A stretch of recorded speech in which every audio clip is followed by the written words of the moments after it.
All right, good evening and welcome to the March 27th, 2025 meeting of the Brookline School Committee. Let's start tonight with our administrative business. I'll begin by moving the consent agenda. These consist of minutes from the school committee quora at our last two finance meetings on February 26th and March 5th, as well as acceptance of funds to establish the H. Edward Schluntz Scholarship. Do I have a second? Yeah, thanks, Suzanne. Any comments or questions about those? Before we vote, I did want to say something about the scholarship. According to the documentation we got, this scholarship is being established to honor the greatest high school football coach in Massachusetts by his grateful former players. So, for those who don't know who Ed Schluntz is, he was an English and PE teacher here from 1953 to 1982. He coached football during those same years and was athletic director from 1970 to 1990 and was inducted into the Massachusetts Football Coaches Hall of Fame in 1986. And of course, his name is on our gym. So that's who we're voting to honor this evening. Um, so, all right, let's vote. Jesse, Yes. Sarah, Yes. Stephen, Yes. Suzanne, Yes. Helen, Yes. Carolyn, Yes. Val, Yes. and I vote yes.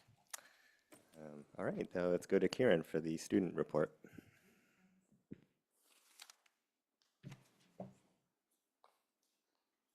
All right, thank you, Dr. Liu. So March was and continues to be for the next 4 days a pretty busy month at BHS. I just want to first begin by congratulating all of the sophomores who did finish up MCAS English. Yesterday was the last day of the two tests, so they only have MCAS Math actually, and then they're done with MCAS forever. And I can just say that as a senior who's been taking the test since third grade, actually was the first time I took it. It doesn't really get more fun. So congrats to them for braving through it, and just they're almost done. So. But in terms of what's been happening at BHS throughout March, one of the biggest updates actually comes from our student government. So just for background, the Brookline High School student government is sort of divided into three branches, I guess you could say. One of them is the student council, and then the other one is the legislature, which is composed of both 16 student members and 16 faculty members. And on March 13th, so just over 2 weeks ago, the legislature passed what is called the Equitable Grading Bill. So this was a student-driven bill, a student-driven process that's been 2 years in the making. So 2 years ago, actually, we had student representatives who were serving on the student council and the legislature at the time, and they had noticed that there was disalignment or misalignment in classes of the same level within the same subject. So students taking responding to literature honors in one class with one teacher had a vastly different experience than students taking the same course at the same level but with a different teacher. And so they sought to remedy that.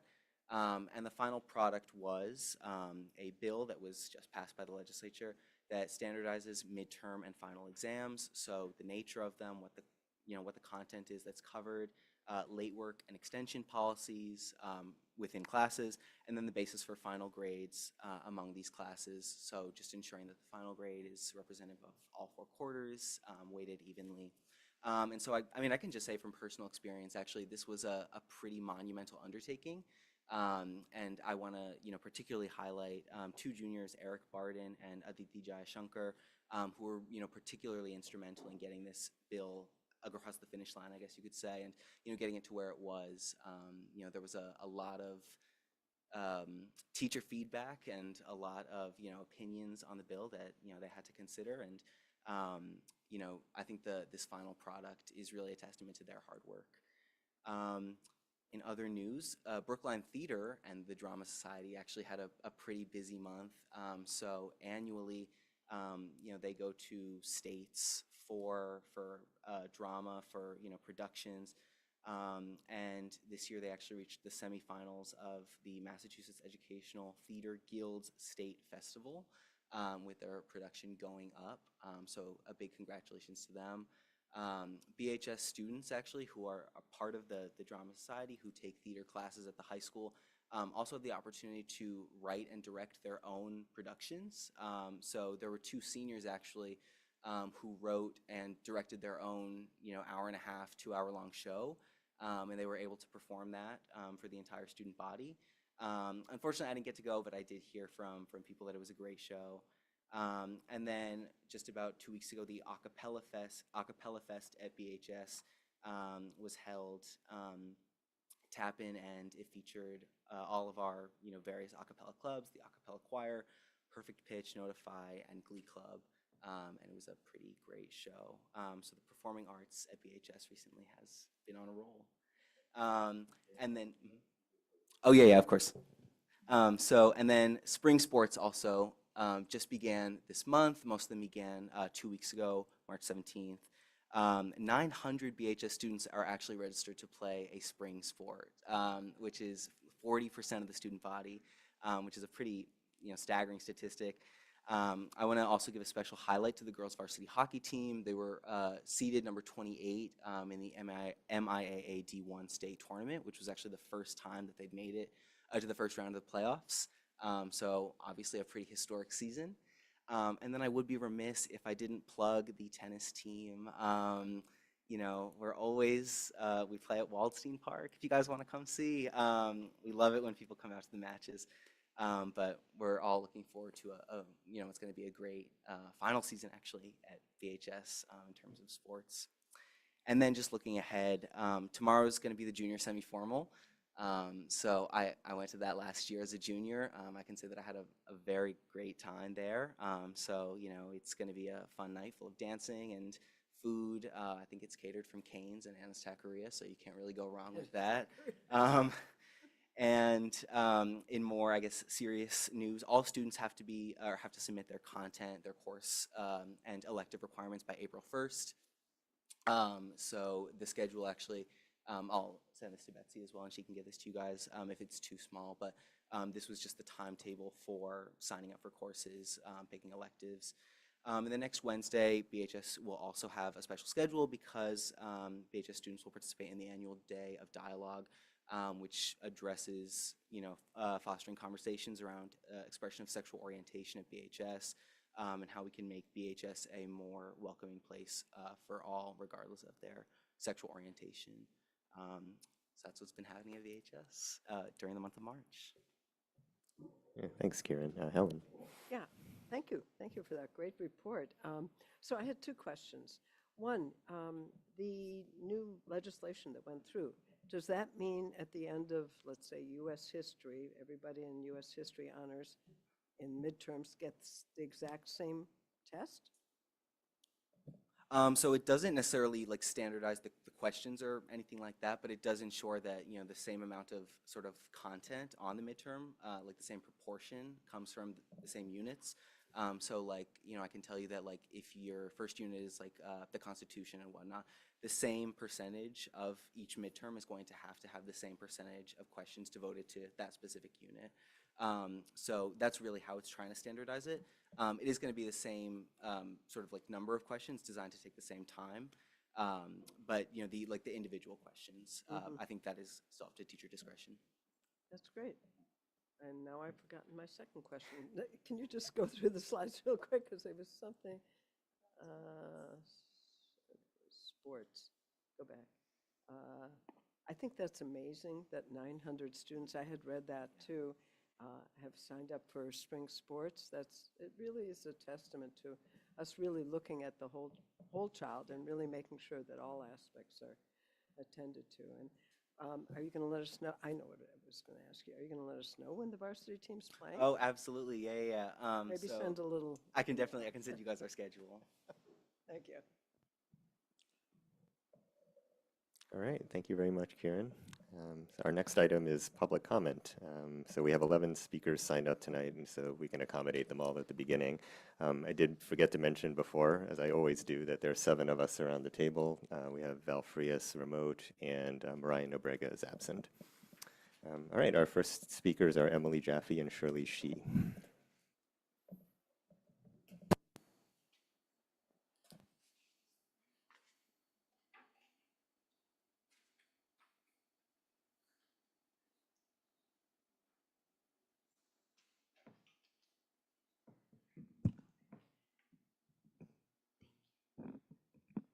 Can you hear me okay?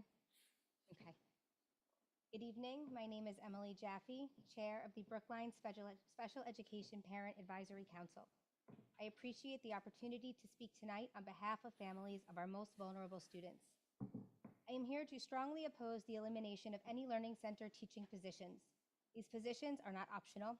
They are essential to providing special education students a free and appropriate public education, or FAPE, that they are legally entitled to under the Individuals with Disabilities Education Act. We understand the budget challenges the district is facing. Closing an $8 million deficit involves hard choices, but special education should not be where the only student-facing cuts land. Inclusion and equity are not aspirational values, they are mandated obligations. Eliminating these positions would directly undermine students' access to their least restrictive environment and signal that fiscal pressures outweigh our commitments to our most vulnerable learners. This proposal also arrives in the context of a troubling pattern of neglect by PSB administration towards students with disabilities, including but not limited to indirect service providers have gone unpaid, disrupting vital services like OT, reading, and other therapies mandated under IEPs. Paraprofessional staffing shortages are leaving IEP goals unmet and students unsupported, and special education-facing parents being excluded from key decisions, including participation in 2 principal searches, despite CPAC's advisory role under state mandates and despite a decade-long history of inclusion. These issues have significantly eroded our trust. Cutting Learning Center teachers now only exacerbates this harm.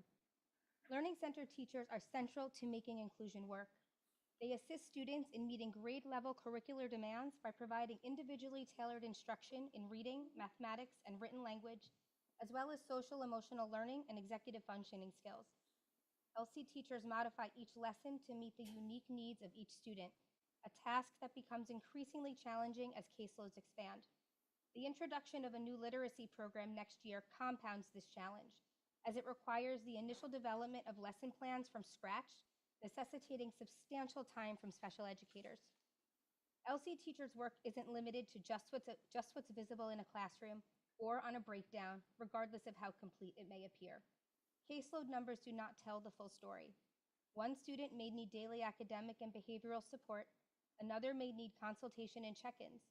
A headcount doesn't capture each individual student's complex needs, nor does it account for the unseen workload, the countless hours of behind-the-scenes work that LC teachers do to support our students. For example, IEP development and meetings are critical yet unaccounted for. Each IEP meeting requires hours of preparation, attendance, and follow-up activities, and meetings often occur during the school day, resulting in the cancellation of services for groups of students. Student evaluations occur throughout the year as needed for special education students and upon any parent request. Each evaluation takes between 4 to 10 hours, diverting additional time from teaching. Training paraprofessional staff on each student's goals and objectives demands significant time and resources from special educators, especially as we see an increase in paras without prior school-based experience or academic support expertise. Crisis intervention and de-escalation often calls for multiple LC teachers as first responders, further taking time away from their students' IEP goals, time that must be made up according to the mandates of DESE. Relying on a visual workload analysis to justify cutting any positions is both flawed and dangerous. It risks prioritizing optics over outcomes and spreadsheets over students. It is a certainty that reducing LC teachers will adversely affect our special education services and result in FAPE violations. The reduction would absolutely impede student progress, resulting in more out-of-district placements and higher needs for support as students progress by grade, both leading to significant increase in costs for the district down the road. There is a human cost as well. LC teachers build trust with their students over years. They are often the one consistent adult who understands their students' learning style, needs, and their potential. Removing teachers or changing placements is not just shifting paperwork, it is breaking relationships that support progress and belonging. Lastly, the impact of any learning center cuts would be profound beyond special education. LC students are part of general education classrooms. If they are not properly supported, gen ed teachers, no matter how skilled or dedicated, cannot absorb the additional responsibility without compromising the quality of education for all students. Maintaining the current level of LC teachers is necessary for the success of both special education and general education programs. Brookline has long prided itself on being a district that values inclusion and diversity of learners. Moving forward with these cuts would send the opposite message. When budgets are tight, students with disabilities are the ones to be sacrificed. This is not the Brookline we strive to be. I urge you to reject this proposal and instead seek alternatives that preserve and protect the essential supports students require. Cutting Learning Center teachers may appear to save money in the short term, but the long-term costs, financially, legally, and morally, will be far greater. Our students are watching. Let's show them that Brookline stands by its most vulnerable, even in difficult times. Please vote against the proposed cuts to the learning centers. Thank you.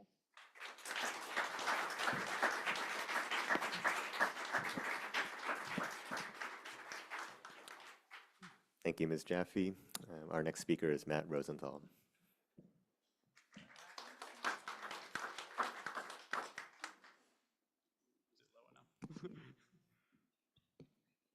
Right here like that?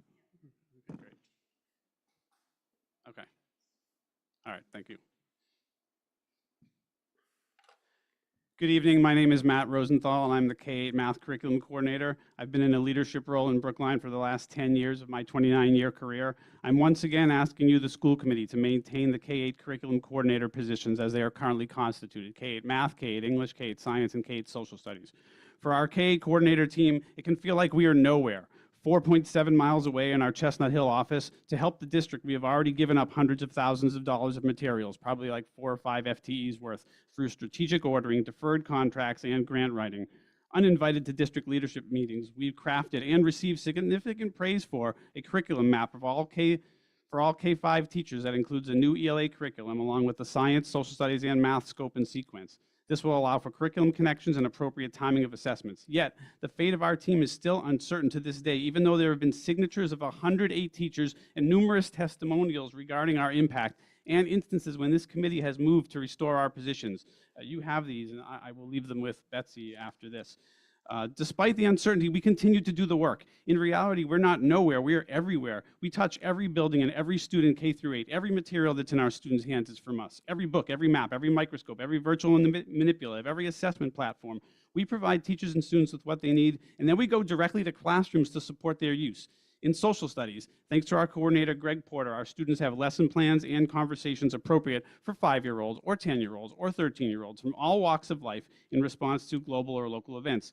Greg was delivering PD to a special educator and delivering materials to a second grade class recently when he happened upon social studies with every student writing about a different country. Greg stayed to partner with the teacher to answer content questions, clarify misunderstandings, and even modify grammar. In English, how would you expect to coordinate the rollout of the new fish tank curriculum, including professional development, without an ELA coordinator like Kristen Gray? In science, our third graders in all schools have actual fish tanks with actual fish so they can learn about real life cycle traits, so our curriculum can finally be aligned to state standards. What an effort by Emily Speck, our science coordinator. Emily was in a 5th grade class recently supporting a teacher with the energy unit. Several enthusiastic students wanted to dig deeper about the energy sticks and conductors.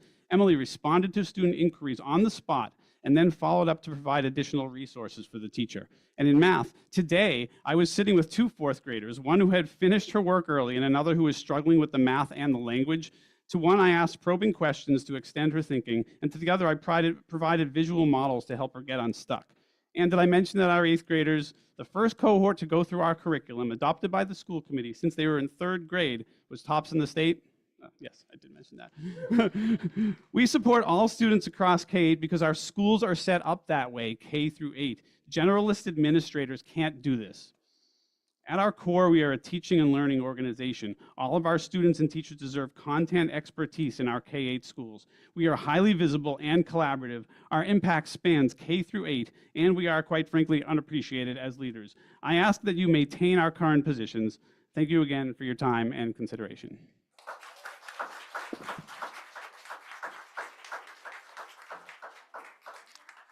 Thank you, Mr. Rosenthal. And our next speaker is Greg Porter. Good evening, everybody. Can you hear me okay? Yes, we can. Excellent. Good evening. My name is Greg Porter, and I'm the K through 8 Social Studies Coordinator, as Matt just said. This is the second time I've been here at public comment with a curriculum subcommittee meeting in between. I signed up tonight to ensure that the K-8 curriculum coordinators were discussed during tonight's budget meeting.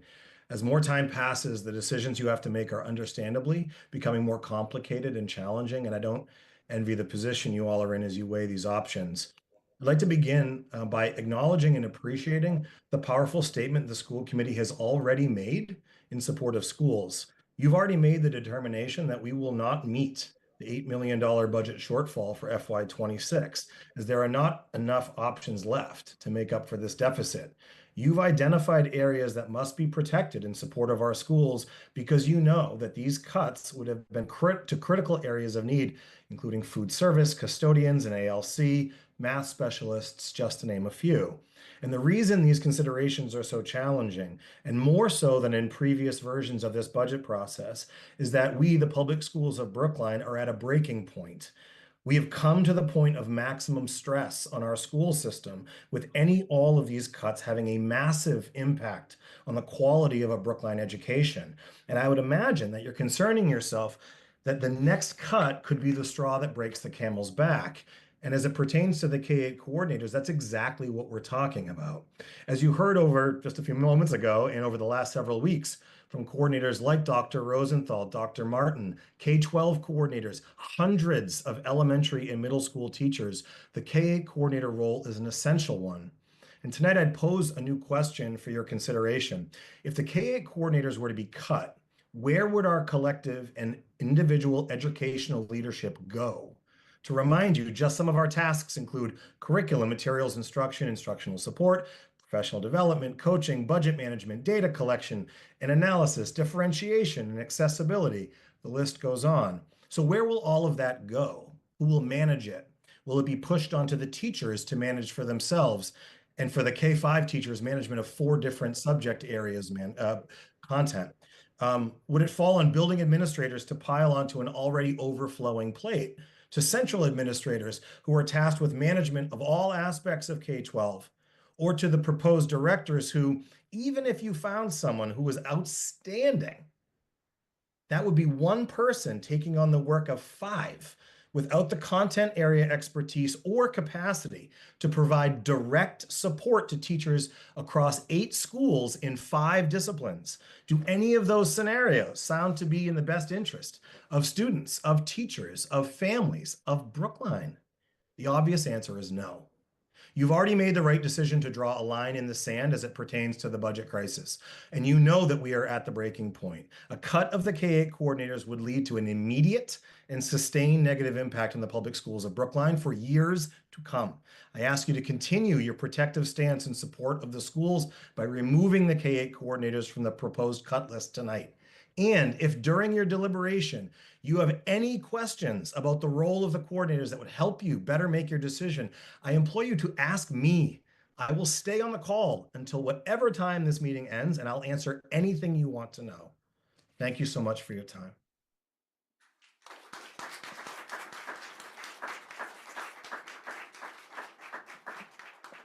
Okay, thank you, Mr. Porter. Our next speaker is Caitlin Simon.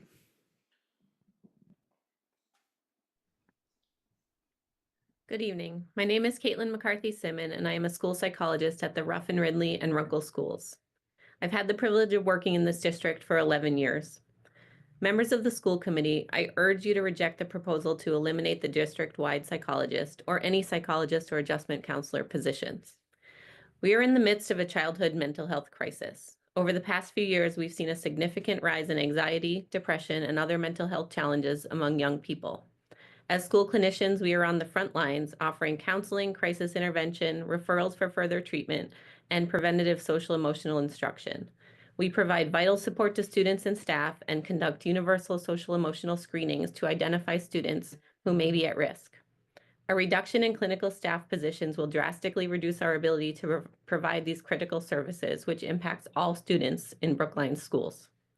School psychologists are the only professionals qualified to complete psychoeducational assessments, which require extensive time and expertise and must be completed within legally mandated timelines. These assessments are crucial for identifying students with disabilities and ensuring that they receive appropriate supports. Without enough time to conduct thorough evaluations, we risk disproportionately identifying students of particular groups as disabled, something with which the district continues to struggle.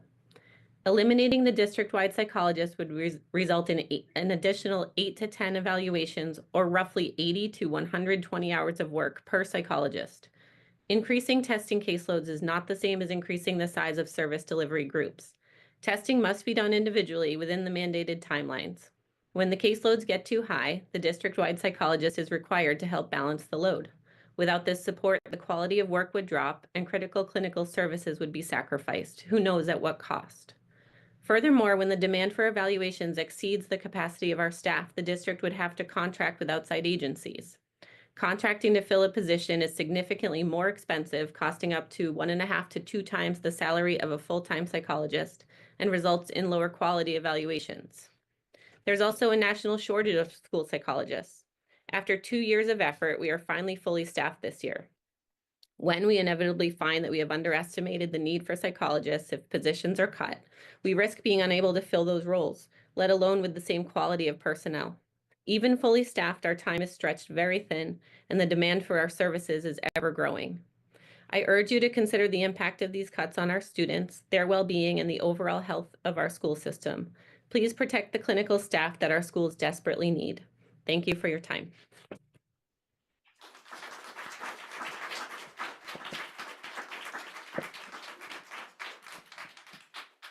Thank you, Ms. Simon. Our next speaker is Jamie Rondo. I'm getting some feedback from outside the room that people are having trouble hearing many of us who are in the room. So everyone around the table and public commenters, please make sure to speak directly into the mic. Thanks. Thank you. Hello, I'm back. Good evening. My name is Jamie Rondo. I'm a 3 to 5 Learning Center teacher at Hayes. I genuinely appreciate your efforts to protect custodians and food service workers. You've expanded ALC and RISE classrooms and listened to families advocating for middle school sports and conservatory.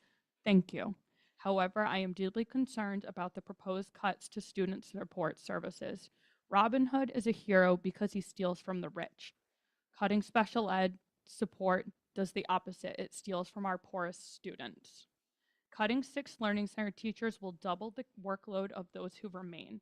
Caseloads and workloads are not the same. In one moment, we're teaching chapter books and fractions. The next, we're teaching genuine life skills, like how to walk across the street. Individual sessions are not a privilege. They happen because there's no one else they can be grouped with. Without enough Learning Center teachers, evaluations will pile up, IEP services will be delayed, and we will be forced to send more students to out-of-district placements. These cuts do not save money, they create a financial and actual legal crisis. Our student support team, counselors, and psychologists keep our buildings safe. They see students, but they also manage crisis and deal with the aftermath. They get called when students are threatening self-harm, destroying classrooms, or running from the building. This sometimes happens in our building on an hourly basis from multiple areas of the building. Cutting any members means fewer trained adults to intervene before situations escalate and fewer staff to support the students after a crisis. Counselors are trusted adults because they teach SEL lessons in every classroom weekly. Without adjustment counselors, it's not going to happen. They see students short-term and long-term, supporting both general education and IEP students. Without them, more students will struggle with mental health because fewer of them will have someone to turn to. Losing the district psychologist will pull school psychs away from our students. Right now, they evaluate at least 60 students per year, providing counseling and spending about 25% of their day on those crisis response calls, consultation, and risk assessments. When I need something, I go and ask my school psychologist. The district psychologist handles out-of-district evaluations. Without them, school psychs will spend hours of traveling, leaving students without immediate support. Brookline is getting a messy reputation, not just for an $8 million budget crisis, but for how we treat our highest needing students. Cuts are not looking at the long game. We are pulling Jenga blocks. Schools cannot function without Learning Center teachers, counselors, and school psychologists. Families are actively voting us off the island. However, Brookline is not a reality TV show. My students' lives are not game pieces on a financial spreadsheet, and you have the power to be a real-life Robin Hood hero. Thank you.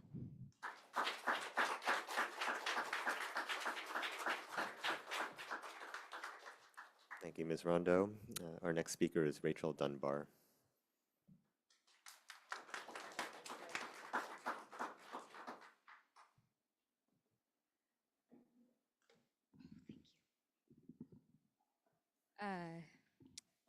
I think this is this is good. Yeah. Yes, if it feels uncomfortably close, it's probably about right. Yeah. All right. Hi. Good evening, Dr. Guillory, members of the school committee. Hello to everyone watching at home. Thank you for giving me the opportunity to speak. My name is Rachel Dunbar.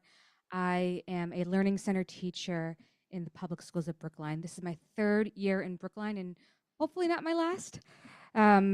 I'm here tonight to address a proposed solution to cover the deficit for FY26 that involves cutting of 8 full-time learning center teacher positions across the district. I want to start by saying I don't envy the position y'all are in, having to make these really tough decisions to address this budget crisis. And I appreciate the hard work that you all have been doing. That being said, there are many reasons why any cuts to special ed positions would be detrimental to our school communities. Firstly, the learning center position is a big job. We're tasked with supporting one of the most vulnerable populations of students. In addition to our roles that are laid out in our job description, writing individualized education plans, providing academic services both in the classroom and in our learning centers, and evaluating students for special ed eligibility, we are meeting with families, providing modified work for classroom teachers, ensuring that accommodations are being met in the classroom and during standardized assessments, and collecting and aggregating data to monitor student progress. Many of us, myself included, are members of the QBS team who supported students in need of extra support during an emotional or safety crisis, sometimes at risk to our own physical safety. Secondly, many of us struggle to meet the service minutes mandated in a student's IEP already. An average student receives 285 minutes per week, which computes to 3,420 minutes for a 12-student caseload in the 1,800 instructional minutes for a school week. This current structure is simply untenable and would only be exacerbated by any cuts to special ed. This isn't even factoring the rising number of students being found eligible for services each year. There is also a rising mental health crisis among children across the nation, especially after the COVID pandemic, and we're definitely seeing that in our schools with our children who are having trouble regulating themselves emotionally. Thirdly, the nature of small group instruction with students allows us to cultivate strong relationships with them that their classroom teachers don't always have. We are considered students' trusted adults in the LC, a safe space for them when they are dysregulated. If this motion were to pass, you wouldn't just be cutting an educator, you'd be cutting a lifeline for the students. If we had to redistribute caseloads, we're not just redistributing caseloads, we're redistributing souls. I want to reiterate that I do not envy the position that you all are in, and you have to make a tough decision. I just hope that decision you make is what's best for the Brookline school community. Thank you.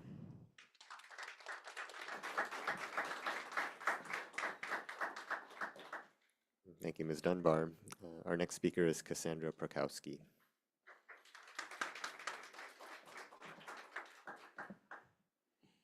I think so. Do you think so? Maybe a little taller. I'm wearing heels today, so a little higher. Thank you so much. That's good. Thank you. Okay. Thank you. Dear school committee, my name is Cassandra Prokowski, and I'm a 5th grade teacher at Hayes. And today I'd like to begin with spring in 5th grade. It is both an indescribable time and yet so specific, and is known to the broader population as entering adolescence. It is a smelly, but also a complex time, and I cannot take this on my own. Who am I calling in spring, but really every day? The student support team. Our adjustment counselors and psychologists are crucial to the success of our students individually, our classroom communities, the friendships forming and faltering, the stress and anxiety of upcoming transitions to new grades, the crushes budding within our walls, and the hygiene of a growing child. And these examples are a drop in a bucket of calls, texts, and emails that the student support team gets every hour of the day. The student support team are crisis responders. They are always aware while looking for bat signals while also responding to a student. They are doing 3 jobs at once at most times. As I walk my students through the hallway, I could see a member of the team calmly guiding us in a redirection while blocking an escalation to provide privacy while walking for any necessary support to join. We don't need less, we need more. The student support team are teachers. Each week, they implement second step lessons, the social emotional learning curriculum, in classrooms, providing space to practice real situations and challenges, as well as facilitate problem solving discussions to very applicable and developmentally accurate scenarios, even if the students pretend the scenario could never be them. The student support team are coaches. They implement a variety of lunch groups to meet the needs of all students. From a girls group working through the dynamics of friendship to a one-to-one lunch where a student can learn to eat in an expected way around the cafeteria and have a low-risk environment to be told, maybe at school ketchup and milk shouldn't be mixed together. The group could be coaching executive functioning skills to benefit our older learners, and on another day be working on taking turns and sharing through collaborative games. The list continues, and the student support team guides with flexibility and adaptiveness, ready to help everyone. The student support team steps in and steps up. 2 programs in Brookline are Steps to Success and METCO. Members of these programs are not always at a singular building and therefore are trying to meet with multiple students while also traveling from school to school. When a student in one of these programs needs in-the-moment support, the school-based counselors and psychologists step in. When information needs to be relayed, it's the student support team that connects everyone together. The adjustment counselors and psychologists are essential. They are members of various committees, present for IEPs and conferences, involved in after-school classes, and are a consistent, dependable presence in our schools. Eliminating any of these positions will mean less safe spaces for kids, more dangerous escalations without enough staff, and underdeveloped social skills. If we are a district that focuses on restorative justice over punishment, we need counselors and psychologists. We cannot be a successful school with any less. Thank you.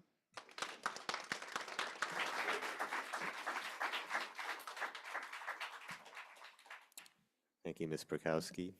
Our next speaker is Marlene Gonsalves.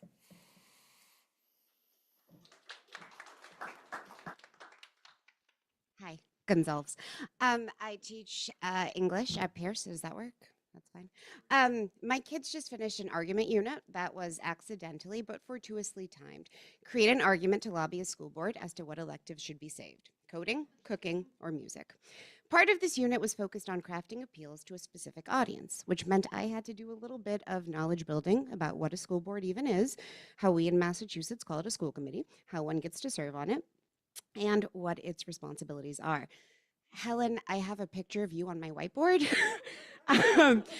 It reminds them, like, what would convince me? It has confused every adult who walks in my room. I actually got a text about the substitute, was very confused.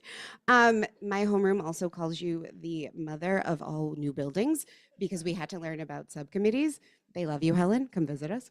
Anyway, I could answer some of the kids' questions, but I realized I needed more background info. Luckily, the Massachusetts Association of School Committees can tell us exactly what your role is. This was especially helpful when it came to questions that children and adults have when it comes to budgeting. And according to the MASC, one of your fiscal responsibilities is to work to ensure that necessary funds are appropriated for the district and that a balance is maintained between the needs and resources in the distribution of available monies. We are out of balance and in so much need. As someone who spends their Thursdays watching school committee meetings, I've been heartened to see you vote to protect some vital services. And I've been horrified, but not surprised, to see you make cuts to the Office of Teaching and Learning, to wipe out the Office of Educational Equity, and now to threaten the Office of Student Services with cuts. And even with all of these cuts that will make teaching and learning up to the standards we have set so hard, if not impossible, we're still about $4 million away. So it's time to work to ensure that the necessary funds are appropriated. I call on you to lobby the select board to release these funds and give our kids the schools they deserve. This isn't a BEU or MTA talking point. This is a needed move to keep Brookline schools functioning in a way we can all be proud of. Thank you.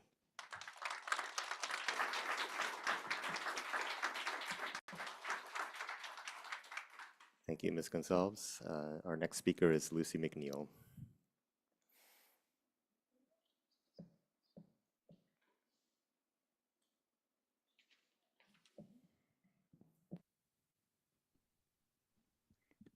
Hi, can you hear me? Yes, we can. Hi, my name's Lucy McNeil. I'm a sixth grade teacher at Pierce School. You might remember me from last week. I actually called out sick today, otherwise I would be there. But I wanted to thank you so much for your decisions that you made last week to protect custodial staff and hearing us last week. Today, I'm going to talk a little bit about the proposal to cut K-8 curriculum coordinators, and I'll speak just like in general about the roles of curriculum coordinators. As you know, like students in sixth grade have incredibly rich science content that they're learning. Some of you have had kids in my class and like directly know this. And I just want to emphasize that this kind of instruction cannot exist without a curriculum coordinator. In fact, Emily Speck, our science coordinator, made it so that any child that is in the Brookline Public Schools in sixth grade, whether they're learning at Pierce or at any other school, they're being taught high-level standards that align with the state. While still allowing us as educators to have individual ideas and get excited about new projects. And that kind of balance that she has built takes years of expertise, dedication, and relationship building that she's done. She like continues us to let us shine as science educators, giving us opportunities to bring creative ideas in classrooms through really thoughtful budgeting, access to materials, and professional development opportunities. She met with me every week last year in order to work through new curriculum, and has been in my classroom countless times in order to provide feedback if I have a more complicated lab going on or supporting me when I'm absent. Truly, there is no one that knows and loves engaging with students more about science. And as I was planning, that Matt even brought this up, my next meeting with her, she's like currently navigating releasing trout with third graders, like going on a field trip. So none of these like larger scale projects could happen without a science curriculum coordinator. And just to reemphasize more things that Matt has said, all of our curriculum coordinators are experts in the fields that they are in, and they bring up-to-date resources and practices to us because they are experts in that, right? They are in the rooms teaching students, and without the professional development they give, right, the schools would look totally different. In general, just the surrounding areas, like districts like Boston, Newton, Lincoln, Cambridge, all retain curriculum coordinators that are specialists in their subjects. So I want to recognize that you guys are all trying to make this as efficient as possible. And like people have said, the position you're in is an incredibly difficult one. And I just want the positions that are being put in question, like DEI, custodial staff, and curriculum coordinators are putting these positions in question is I worry that it's making the district it's going to be more difficult in the future for the district to attract and retain high quality educators that are committed to equitability and have strong content knowledge on the topic they are teaching. And when Greg was speaking about job responsibilities for the curriculum coordinators, I just want you to think before putting jobs on the agenda to ask individuals what their job descriptions are, what their assignments are, right? Because forcing like hardworking professionals that are working for the students to advocate and speak about themselves and these decisions like puts a lot at stake for the district. So I really encourage you not to go through with this proposal. And I just wanted to ask you how you guys are continuing to show you believe in supporting diversity, equity, and inclusion in schools, because as we're seeing like education and DEI under attack as a nation, I really want Brookline to consider where they're standing and how they're showing up for that. So thank you so much for your time.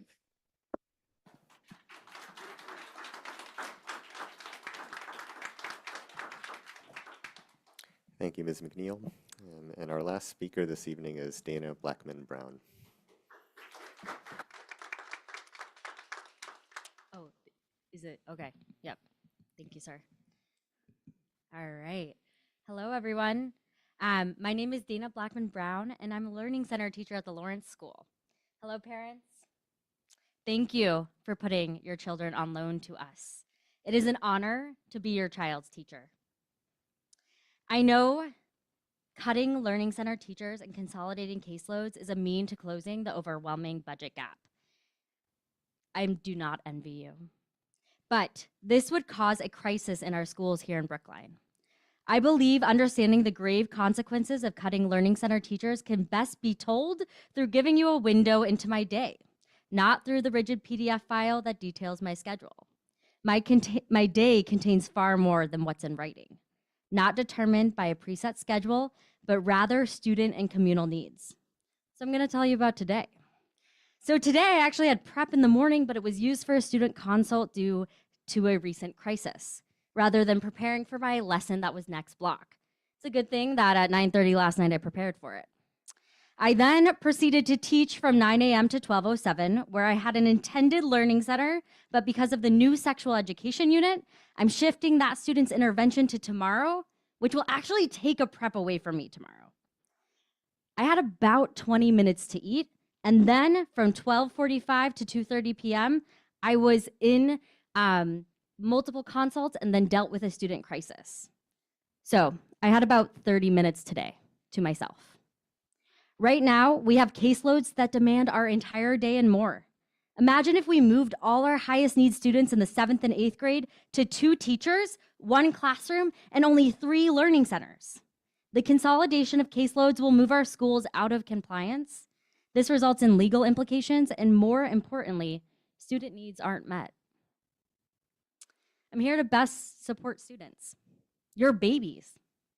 I care deeply about the Brookline community, and without a fully staffed school and fully staffed special education program, we cannot best support and teach one another. Thank you for your time and hearing me.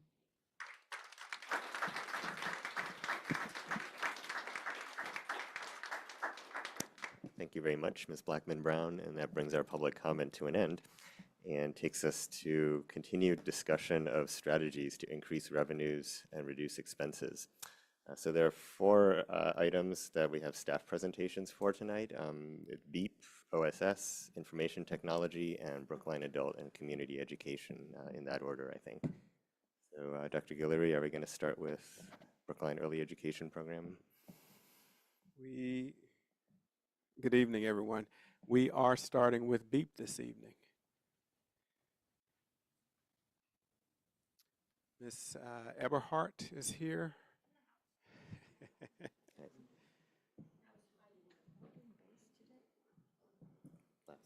I'm sorry. You think that'll work? All right. Hello, everybody. I don't really actually need the microphone, but we'll keep it. Oh, at home. Hi. Sorry about that. I always forget that piece. That's right. The camera people would always say to me, "It's." Hello, Margaret. Welcome. Good evening, everyone, and welcome. My name is Margaret Eberhardt, and I am the principal of early education in the public schools of Brookline. I want to thank you for inviting me here this evening to talk about the Brookline Early Education Program. But before we start, I just want to take a moment and pause and just settle in for a minute. For all of us, we just heard from all of our colleagues who talk about their, I'm sorry? Okay, yep. Is that better? I just want to take a moment and pause and just honor and reflect upon the comments and the passion and the heartfelt feelings that people shared with us tonight about the work they do with our most vulnerable students in learning centers and across the district. BEEP is a special education program. It's an early childhood program, but its roots are in early childhood because that's how it started all those years ago.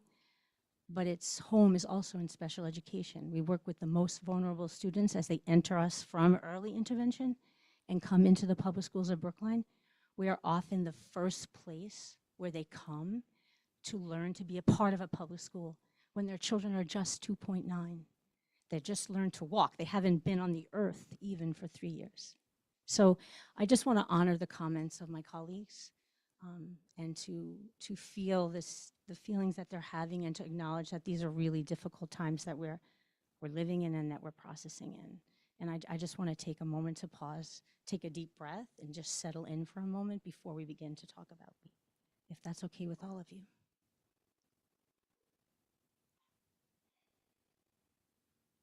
Okay. All right, so I made a few slides and presentations to talk a little bit tonight about BEEP.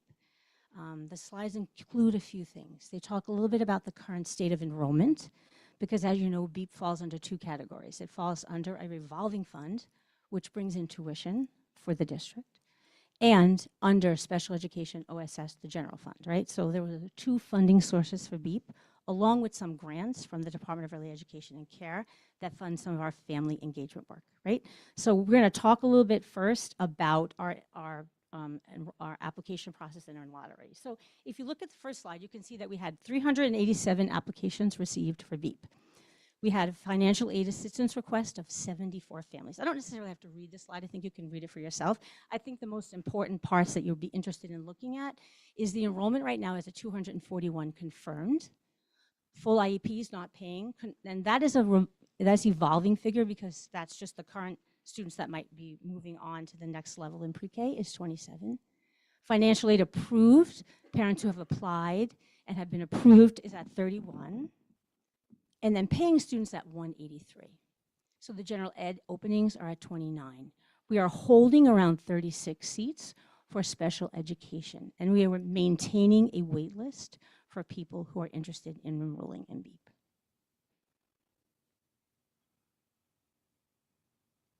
So if you look at this, it's sort of just a slide that sort of talks about what we've talked about before, what our current capacity of enrollment looks like, what our proposed enrollment was when we came back, when we were here earlier for finance subcommittee, and what the actual enrollment is for today.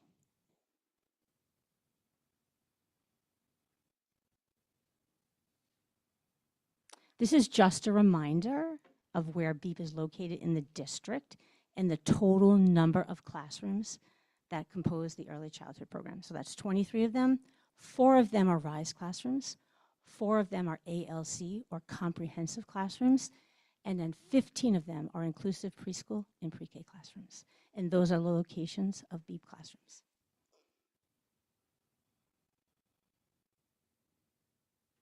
So one of the things that OSS asked us to look at was a way for us to restructure our programming, to think about ways to reduce the costs in the program so that we would have less cost in programming and student services next year as it relates to BEEP.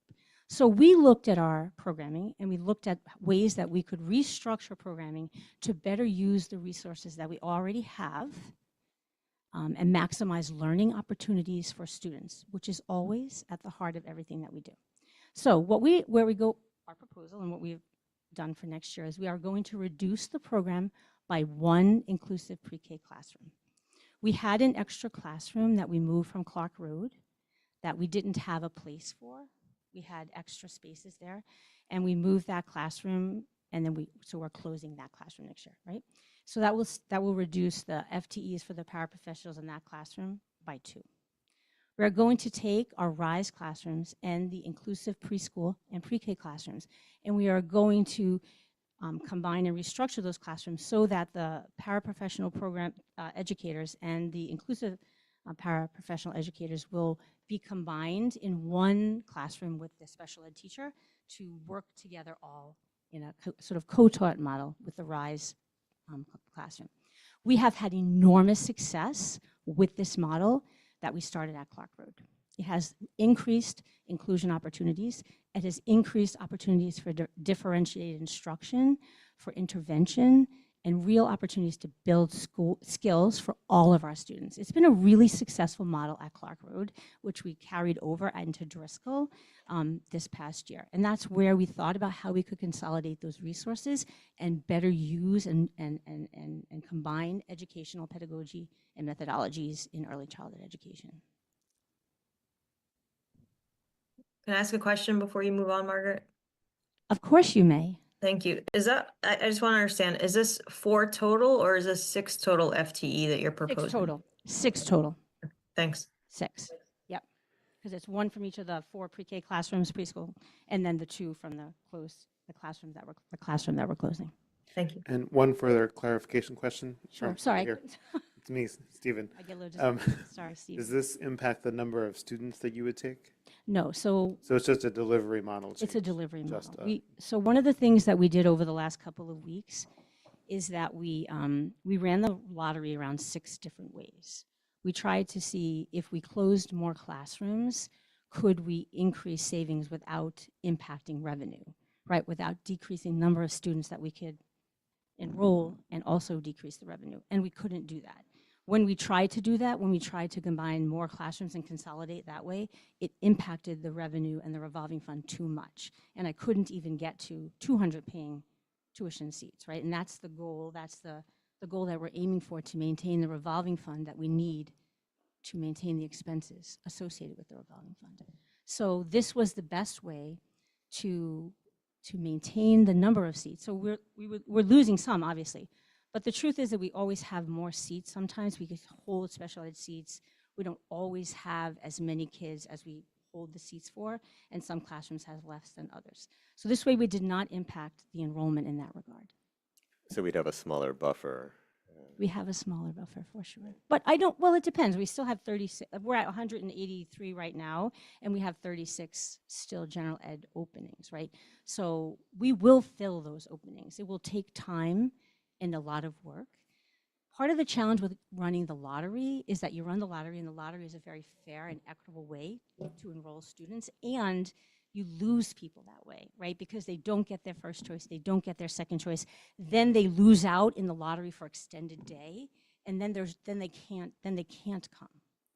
So one of the things I really want to think about for the next academic year cycle is, can we do that a little differently? Is there a way to be equitable and fair and not biased, but think a little bit differently about that piece? Because we really do go through, if you're on the wait list and you got accepted to, let's say, Beacon, but you really wanted to go to Ridley, that was your first choice, we spend a lot of time as a program going back over the wait list. I've spent the last 2 days calling people who had been placed somewhere else and offering them a spot that opened somewhere else, right?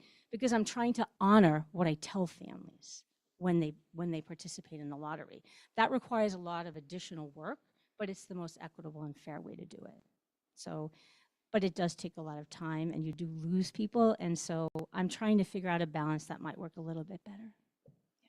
So there would be one inclusive classroom I'm sorry. No, go ahead. There'd be one inclusive classroom left?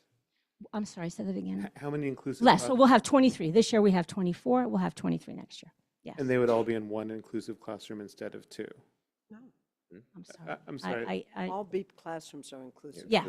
Currently, she said there were 15 inclusion. I see. Yeah, so Sorry. I say inclusive because some of the programming, right, some of the, like the RISE program is considered sub-separate, right? They have a different, like, requirement when a student is placed in there. Yeah. I understand. Yeah, and the ALC is really an inclusive program, but it has a different model of instruction because those students have higher needs. They might be medical, they might be a developmental delay, something like that. Yeah. Helen? So I'm wondering, with your lower numbers of enrollment, I'm wondering if our increase in cost has caused any of that. Yeah. Yep. It's been a hard couple of weeks. I'm not going to lie about that either. Our most vulnerable families, the youngest families, are paying more. I think that, the increase. So here's what I'll say about the increase. We discussed that, and we had a meeting about that. I don't necessarily know that it's the increase for next year that's the concern for family. It's the 8% the following year and the 8% the following year that compounds to 25%. So if you have a student that's 3 entering BEEP this current year, then you're looking at that expense. That might not be something that you can budget for and that you worry about. And you don't want to make, many parents want to make a choice that they can stick with for several years, right? Which is appropriate for the kids. Yeah. You want them in the same. Of course, right? So it's a difficult position to be in. And as we discussed at Finance Subcommittee, that my recommendation, and even though we are very much committed in BEEP to the financial aid piece, I don't know if we have the fiscal structure right now to support 45 of them, right? Because you really are asking, it's hard. If you had more revenue and you built up a reserve and you slowly phase that in again, I think that would be a better choice structurally for the program and for the district. Because to Andy's point, it's a less of a buffer. And it's hard, right? Because people enroll, right? They give us a deposit, they say they're coming, and most of the time they do. But Brookline, as Dr. Givens will often tell you, has a large churn, right? People come and they go often, right? And if you're building a house on a structure that has that much churn, that's a little bit concerning sometimes. That's a big worry for me. I think about it often, and I spend a lot of time with the rest of BEEP staff really looking at those numbers and really focusing on where that revenue is, which feels a little strange sometimes, right? Because I joke with you all the time that I didn't go to Wharton School of Business, right? Like I didn't go to school to be a CFO or a CEO, but I respect that that's part of the job. But it does feel a little bit scary sometimes. I'm not going to lie about that either. And so I want to always make sure that we're being mindful of that, because you don't want to cause structural issues, right? That's the whole, what we talked about last year, right? And so we're working on that. And I do think that I would like to have a further conversation with Finance Subcommittee and then again with the School Committee at some point about thinking about that piece about the financial aid and about the number of revenue tuition paying seats. I think it's a really important thing to consider. I mean, I supported accepting vouchers in BEEP, like going through the state process of, and we weren't able to do that because of all the requirements that we had to meet for everyone that works in the program. You had to meet the same requirements of EEC, and that wasn't going to happen. But I do think that it's important to, because those families that come here, a lot of them are just here from other places. It's really hard, and it's a home for them, and we're really helping. There was a mom recently who said to us, I've never had help like this before. I've never had help like this before. So much of the work we do at BEEP is for children, but it's also for families. And that's sort of like unique to this age. It's unique to the early childhood age. It's the same for kindergarten, first grade, second grade. It's for every educator, the family piece. But I think it's that initial phase that is unique to BEEP. So anyway, and there's one more slide. So I send you all these information. And so so what we tried to do is come up with a thoughtful way to consolidate the resources that we have, to create learning environments where you're having opportunities for a inclusive educator and a special educator to work together to support students with IEPs and students that do not have IEPs that benefit from the training and skill of teachers who learn a different pedagogy and methodology to be a teacher.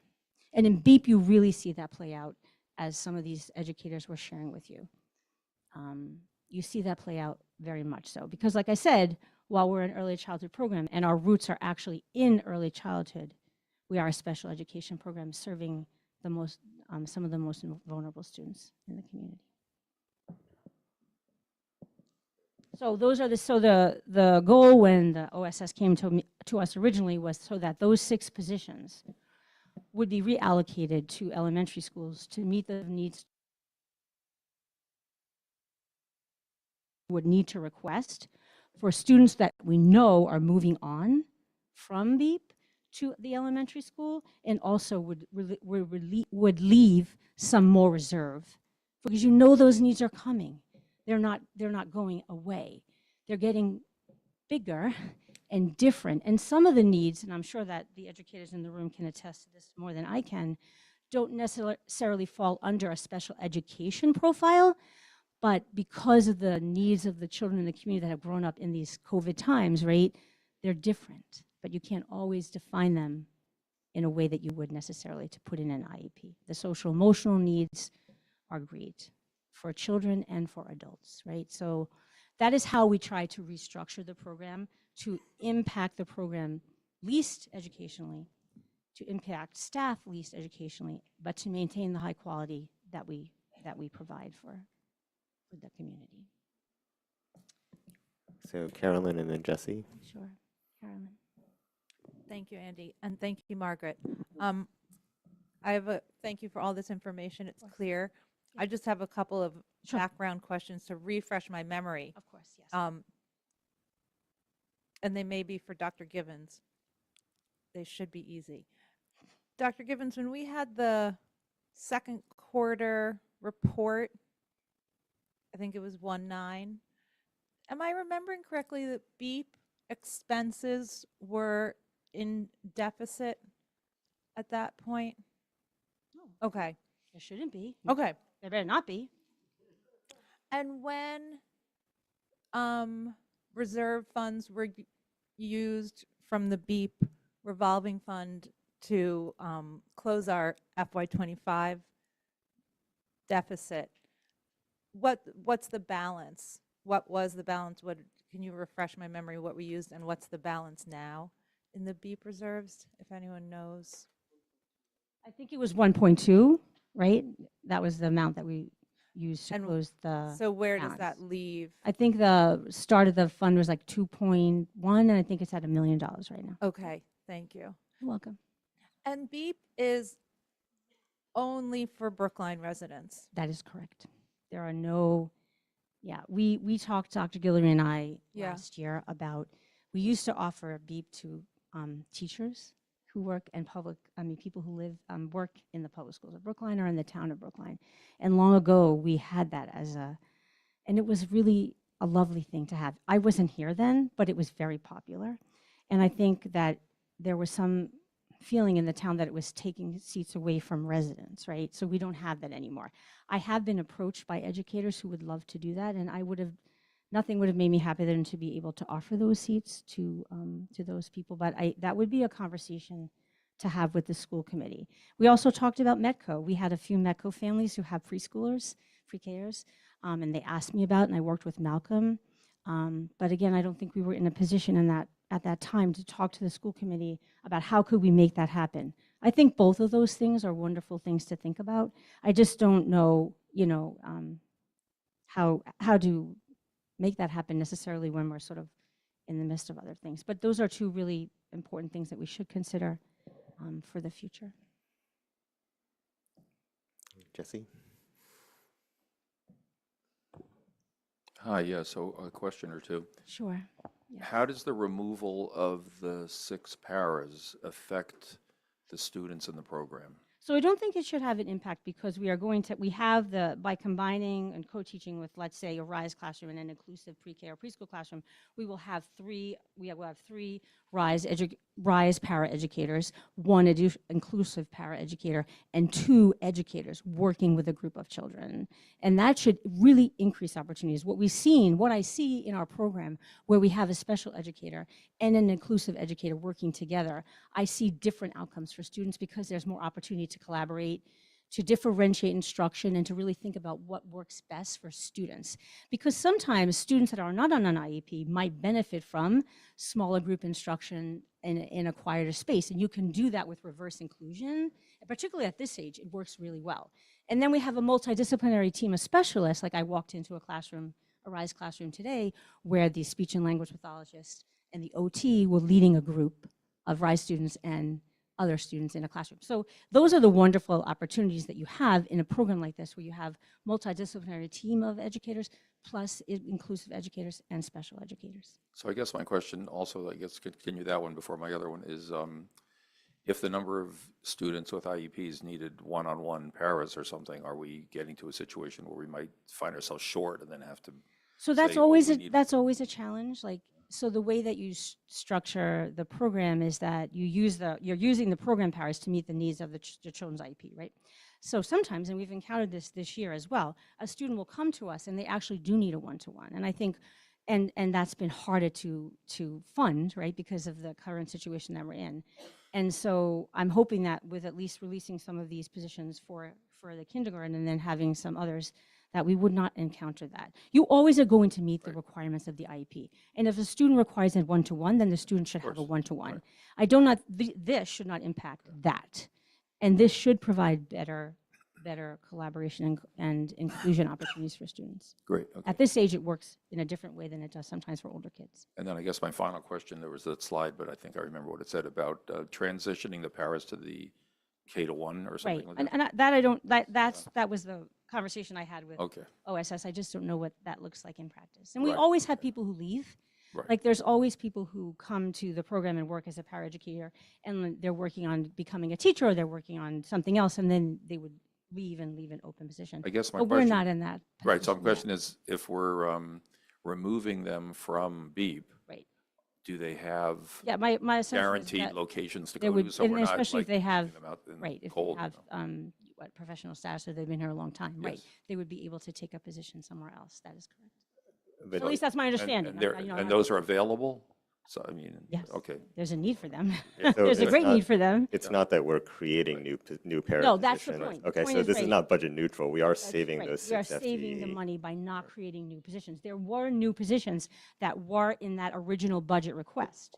And if you recall, and we reduced them. That was the conversation that I had with OSS with Lisa when she was here. That was one of the things that we really thought about. And we're really trying to be mindful of that because we understand that the greatest resource that we have are the humans that teach children, right? And so that is where this concept originally came from. And because we've had a lot of success at, I want to say Clark Road, but when we were at Clark Road and we moved, it's a model that works for children. And it really provides opportunities for the differentiated instruction and for the use of 2 different approaches to education that matter for young children particularly. Helen?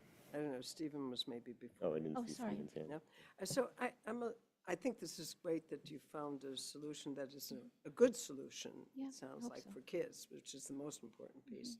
I'm not clear about is, are there any savings that I was just going to ask that. I don't know, and so that for that piece for Dr.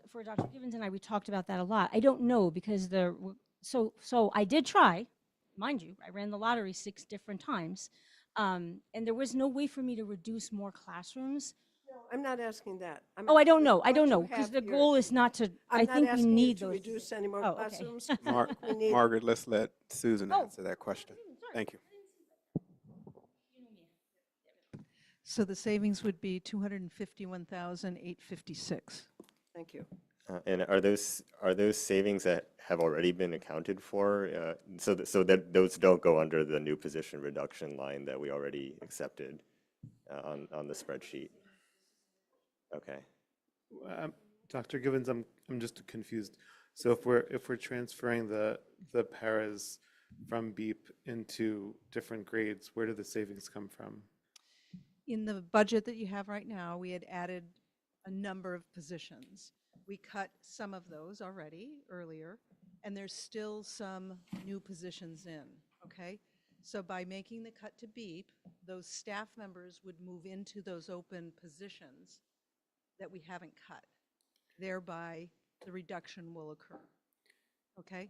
And I'm sorry, the amount of money that would save us, so it's not counted twice, I'll reassure you it's not counted twice, I did check that. It's 251,856. I'm sorry, I don't understand. So the savings isn't coming from a proposal to BEEP. We're removing people and The cut is to BEEP. The staff members that are in BEEP will bump into open positions elsewhere. Oh, I see. Yeah. So I see. Thank you very much. Stephen, did you have another question from before? Okay, I just had one. Margaret, would you mind saying a bit more about the co-teaching model that you were describing? I'm Yes. just interested in how that works, how it originated, how many of those we have currently. So currently in BEEP, we have the comprehensive classrooms that we have, the ALC classrooms, as you call them in the elementary schools, have co-teachers. They have a inclusive educator, pre-K educator, and then a special educator who works with that teacher to adapt and implement the IEP, right? And we have those models at Driscoll and out at Parterham. And then at Clark Road, what we did when we we moved a RISE classroom over to Clark Road is we did a similar thing with the RISE teacher and the inclusive pre-K educator. So those 2 teachers work together to serve the needs of the students that have an IEP that are in the RISE program and also the inclusive students in the program. So co-teaching has a couple of different models that work. And the different ways that you use them. I think that it will require us to do a little bit more professional development and to think a little bit more about what that looks like as we expand those opportunities in BEEP using the model that we had over at Clark Road. And so the teachers plan together the curriculum. It gives opportunities for the inclusive educator to work in smaller groups with some students while you also have a special educator who can support the classroom as well, in addition to the para-educators who are supporting the whole classrooms as well. Right, so some teachers parallel teach where they're teaching the same thing at the same time. Some teachers divide and conquer in the classroom, and how does that look? And some teachers, I can't remember what the other terminology is, but there are about 6 different models of co-teaching that you can use. And in the, I don't want to say experiment, but in the model that we've been working at with over at Clark Road, the teachers work together and they do a lot of, we call it in BEEP reverse inclusion, where you might go into a smaller setting, peer models with children that have identified needs in a smaller space, in a smaller classroom, to do the same type of work, to practice the skill that you might then do in a larger classroom. So there's currently one such classroom that originated at Clark Road, and No, so now so those other classrooms have always existed at BEEP, the comprehensive classrooms. right, I'm talking about the one with the RISE. Yes, that was the first one that we did over the last. And you're proposing to create a second one with Yeah, a RISE to teacher do with the other, to do that across the and board where we have the position that gets freed up by the elimination of the. That's right. I think it has worked extremely well, and the students have really benefited and really grown a lot in skill. So it's a different model, and I think when I talk to other educators and other leaders in early childhood, this is a model that many of them are using. And then you look at the IEP and figure out the amount of inclusion time versus the amount of sub-separate time for children and what that looks like in the A, B, and C grids. Yeah, Suzanne. Yeah, I just want to thank you, Margaret. BEEP is near and dear to my heart, early childhood, and you just have a wonderful program. So I just want to really just give you a shout out for that. It's just fabulous. And your staff is fabulous. And if you recommend this savings, I will support that. So thank you. Yep. Right.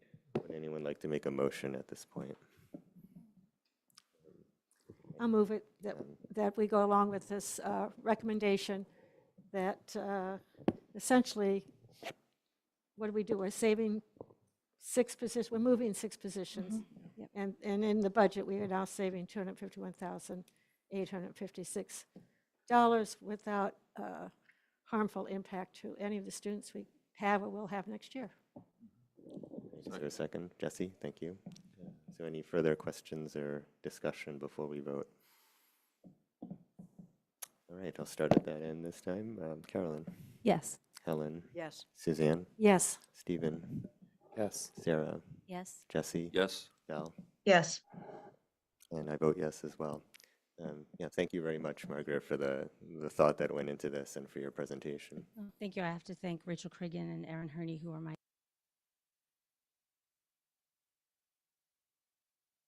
lens to BEEP and really helped me to grow and learn as a leader in the field of special education, and also to Lisa Lemon Harris, Donna Liesenberger, Riva Rosenberg, and Sarah Moynihan, who are also part of our administrative team, who work really hard to make the program run, and to Lisa Marie Pedro and Saladin Wise, who work on the other end.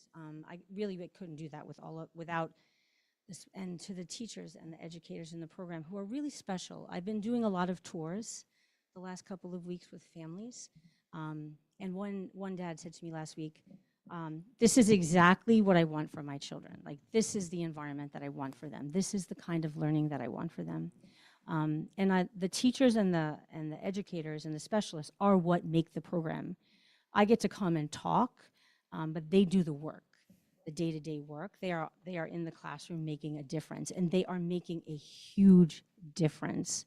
I'll leave you with this final thought. I was over at a school the other day, and I was having a conversation with a student who was telling me about the trip to the ice cream museum, and that they went into the sprinkle pool, and what kind of ice cream did I like. But for me, the most powerful thing about that moment was this is a student that came to us 2 years ago who did not talk to me 2 years ago or share anything with me 2 years ago, right? And to see that student share with me and ask me, like, what's your favorite ice cream? And then later on in the day to see that student lying on the floor, reading books with 2 other students and having like a dialogue, that's the work of the educators, right? And so I appreciate them tremendously, and I thank them tremendously for their work. And I thank all of you for your work, and I'm sorry for the position that we find ourselves in, and I hope that we can get somewhere to a different place together.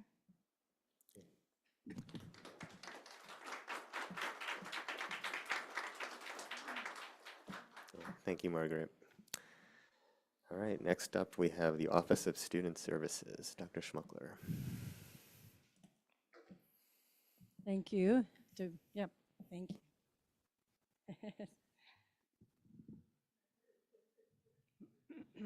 Yep, thank you. Yep, perfect.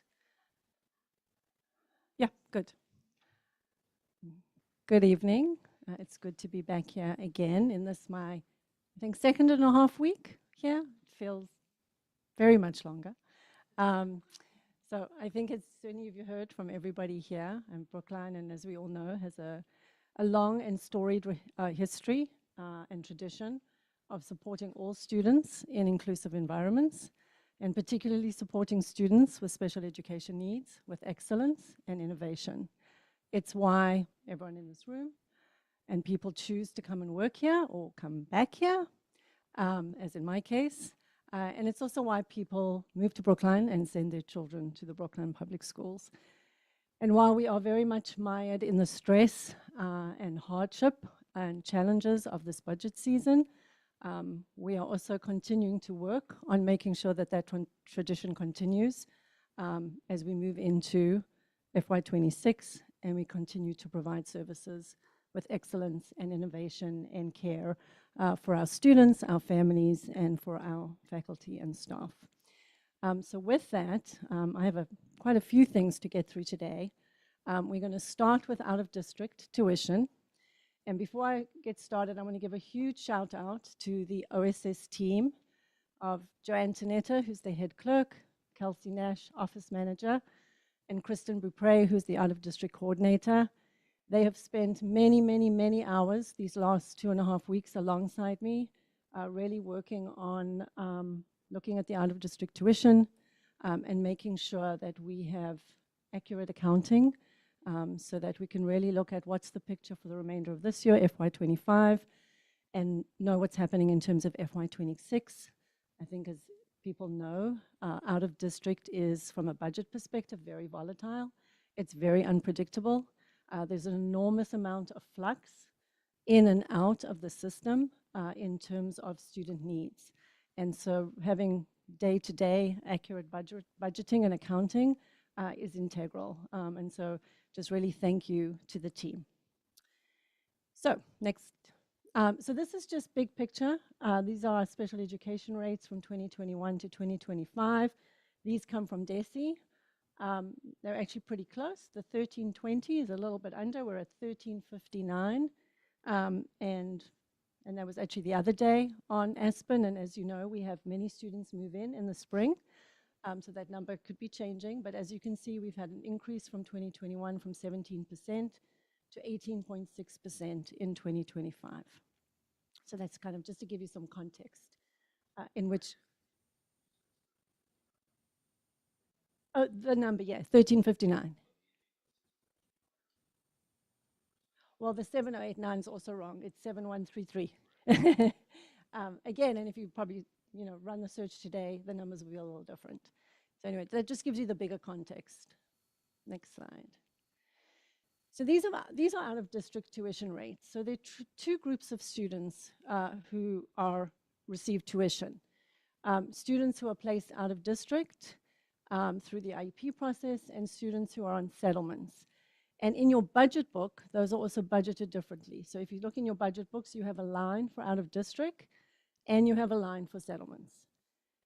So that just gives a quick look at what that looks like, again, FY23 through 26. Obviously, the FY23 and 24, I'm going back, and so numbers may be off by 1 or 2. FY25 and FY26, obviously, I've been able to really look at the lists and really see what's happening and what's the movement. And so the gestalt of that number makes up the kids in out-of-district and receiving out-of-district tuition. So you can see, 23 was 80, 24 was 84, and then 86. And as we move into FY26, we're at 83.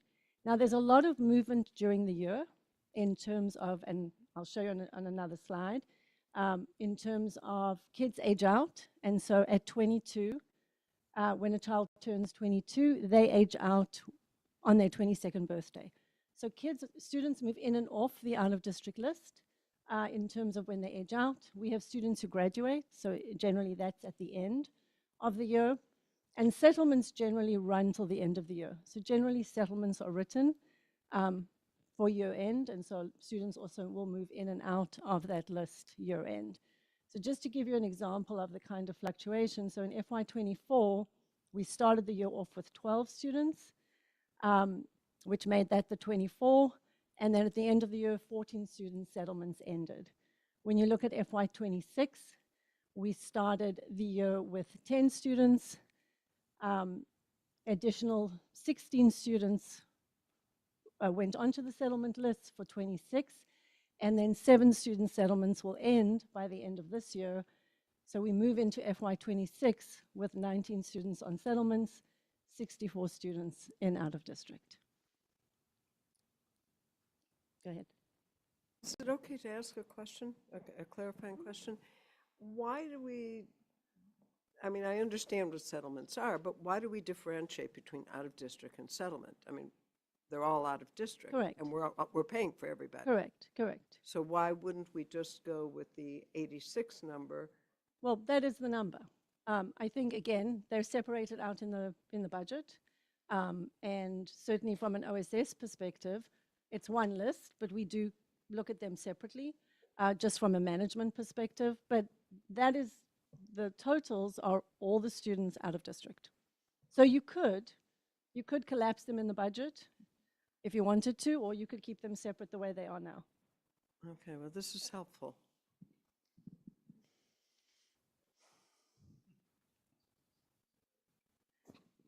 Thank you. All right, sorry, Sarah, and then Oh, Carolyn. sorry, Is Sarah. that- Sorry. Yeah. Go ahead. It doesn't matter. Go ahead. Okay. Just for the public watching, would you just briefly explain, just give an explanation of what you mean by out of district versus settlements? Sure. So all of those students are in schools outside of the district, right? And so in terms of the way, and again, this is sort of how it's been done historically. In general, students who are on the out of district column, it's happened through the IEP process. So Brookline IEP teams have recommended that we cannot serve the student in district, and they've recommended an out of district placement. In general, students are on settlements. It has not come through the IEP team process. It has come through either a parental placement, and then the district and parents write a settlement in terms of moving forward with an educational program.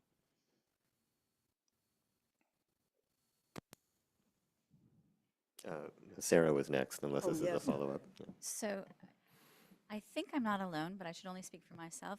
I think that this is new information for us, and it was depicted much differently in the budget proposal. So I really thank you for coming up with this for us, because the settlements numbers weren't anywhere near the numbers for out of district. So we have now, in our understanding of the budget, or I'll just speak for myself, my understanding of the budget, have added 19 students to our understanding. We didn't know that before. And that's not a criticism. No, I that's get to it. thank you. Yeah, Absolutely. that's Yeah. absolutely to thank you for your clarification. Yes.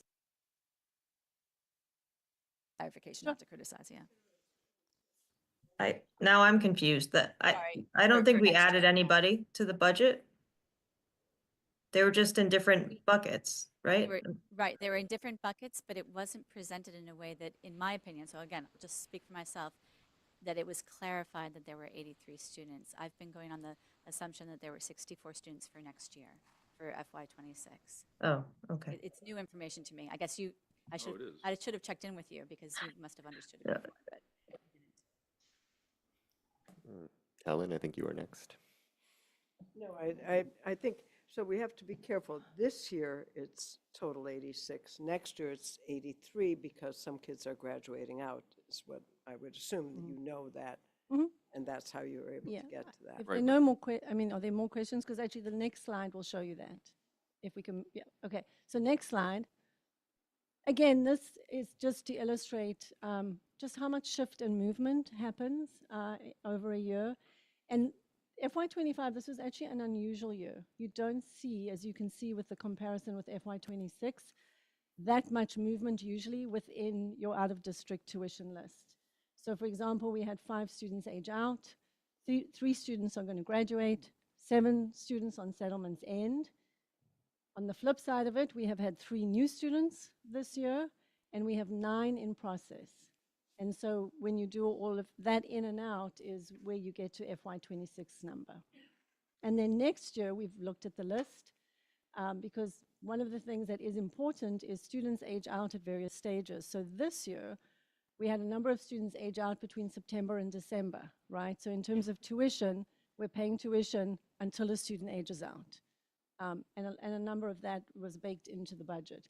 So next year, what it does do, though, is we have 2 students graduating at the end of next year, but there's really very little cushion in this budget, just in terms of looking at, we don't have students moving in and out of the budget as we did this year. And this year, sort of a full year's tuition was in the budget for students who are aging out. Now, some students age out in May and June, and so we will expend a full year's tuition. If a student's age out earlier, we're not expending a full year's tuition. So that's just important in terms of, I think there are often questions as to why numbers and dollars don't match and why sometimes it doesn't make sense. There is so much variability, as well as variability in terms of students with a day placement, students with a residential placement. For this year, we have students moving to a higher level, which we're already projecting for next year.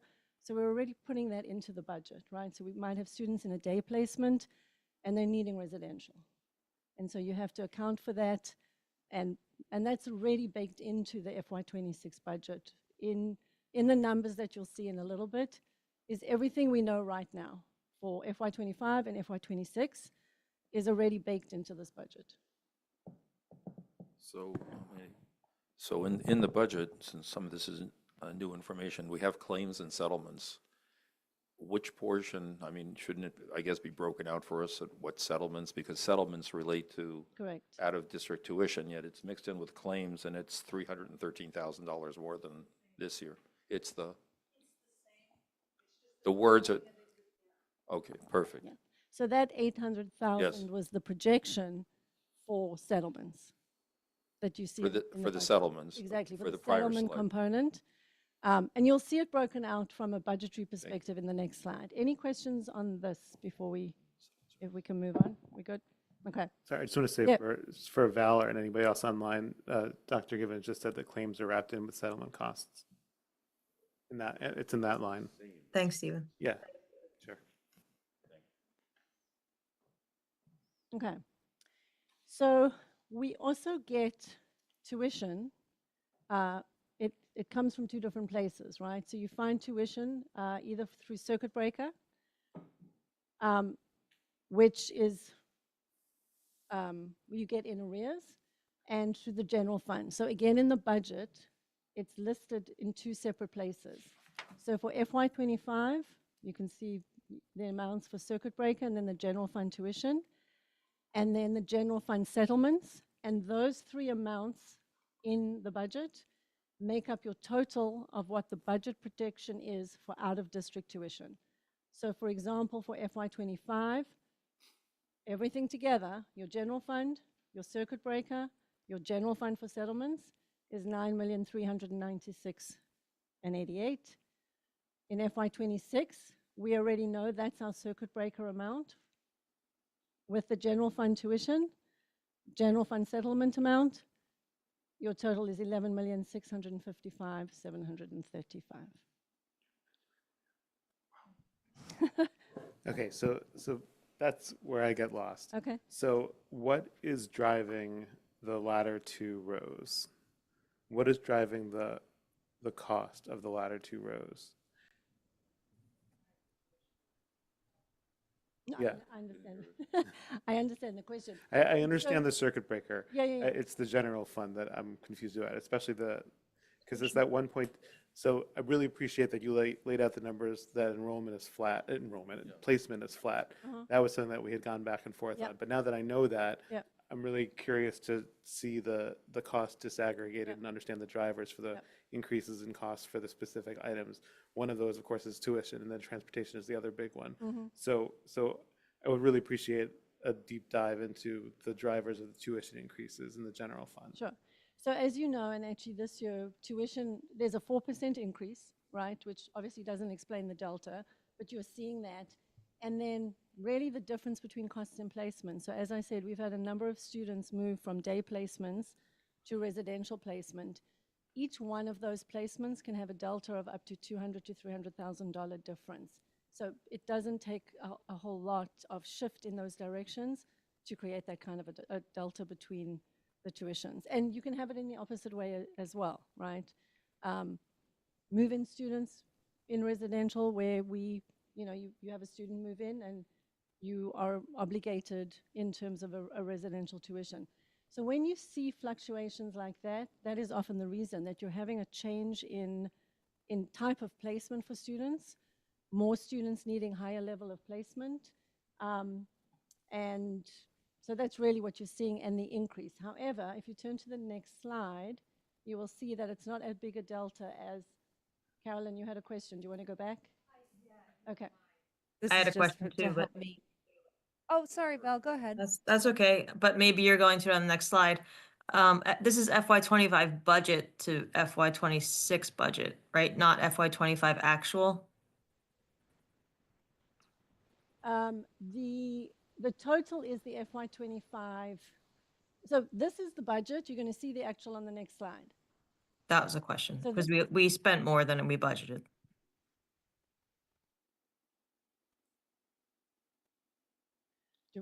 And just, if you don't mind, similar, partly for me, and I think probably helpful for people watching too, when you talk about, I think this is confusing, and if I even understand it right, when you talk about the tuition going up 4%, it's confusing to me because my understanding is the state sets, no, okay.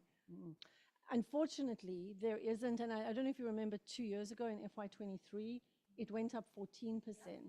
So the state, there is actually no maximum obligation of what private schools can raise tuition. The 4%, and was actually 3 point something, is really kind of where people think it's going to go. Some schools raise it more than 4%. So on the average, it's 4% almost every year. But if we look on our list, and again, some schools are raise it more than others, but there's no cap on our. Okay, so when you say 4%, you're just saying that's the average increase of tuition at all of the schools Correct. where we have Correct. students. And so when you're doing the budget, you've got your FY25 tuition, and we're adding 4% to that when we create the FY26. Now, it could go up when we get the real, it never goes down, unfortunately. But in general, that's been the trend, which is why people use 4%, except for that year when there was that huge bump.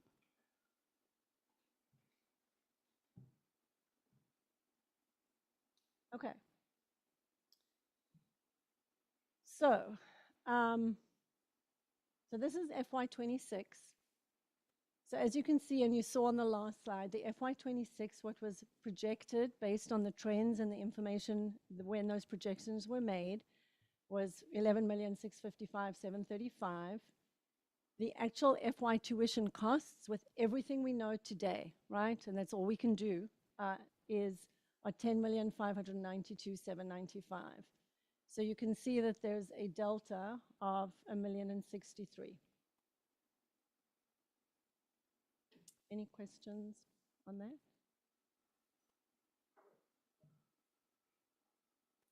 Are we still talking about out-of-district costs here? Yeah, that's the full. So why would we pay for paraprofessionals? Well, I'll get there. Oh, I'm I'll sorry. get there, sorry. I didn't realize I thought you had finished. Okay. No. Sorry. Yep. And just to be clear, so the difference from the actual 25 to projected 26 is that's a 10% difference, and within the range of volatility that can be expected from tuition increases. For flat levels of out of district placements, that 10% increase from year to year is something that is within a predictable range of volatility. That's not something that you look at and you're like, that's nuts. 10% is something that's we should never ever see a 10% from one year to the next. I mean, it's high, but it's also, you know, I think if you look at other districts, it's what districts are facing sort of really across the state, just in terms of, you know, rising tuition rates and, you know, just the, sort of the costs of placements. Okay, thank you. Yeah. But as you can see, so again, there is some, you know, what the tuition costs are budgeted now is under what was projected, right? So that's where you get that delta from. When we were looking at this, and why you're seeing what is at the bottom, is we currently, in right where we are now, have unbudgeted needs in FY25 that we're already in the process of. And again, this is also, you know, in terms of special education in general, we've had in the last 2 weeks a number of students moving in with very high needs, all who need paraprofessionals. And so what you're seeing there is, you know, as you know, Dr. Givens and Dr. Guillory and I were looking at this in terms of, we've got FY25 unbudgeted needs that obviously get loaded in to FY26. So again, these are our best projections in terms of moving into FY26 with, you know, a budget and a tuition piece where hopefully, you know, tuitions will actually match what's been projected. So in terms of paraprofessional need, as you can see there, currently in terms of need, and looking at 4 potential between now and the end of the year. So that's an addition of 9 paraprofessionals, costed out at, you can see it there. And then the other piece, there is some reserve, and Stephen, this will get to your question. Again, and this is just sort of my own kind of past practice and also knowledge of what happens with out-of-district tuition in terms of looking at your trends and putting some reserve in your tuition budget, so that, again, when you have unexpected shifts and you're not then out of budget and you're not then over budget. So there is some reserve in there.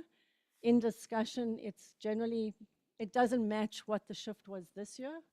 And so one of the things that seems prudent is to add a little more reserve in the tuition for out of district. We do have the section reserves, but there's not a lot there in terms of the kind of movement and the kind of sort of budgetary impacts that out of district can have. And so those 2 costs, with the increased need for paraprofessionals that we're seeing right now, the tuition reserve is 646, which then leaves the ability to reduce the current budget by 417,000 if all of that is, certainly on the lower part, is approved. So that's sort of what that was. As we were looking at, there's this delta on the positive end of the budget in the tuition piece.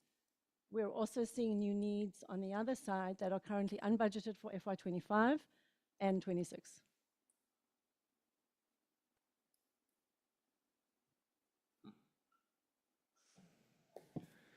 Sorry for the lots of questions. No, that's this okay. is great. I just want to make sure I fully understand the what you said about the 5 paras and 4. Are you saying that, like, in the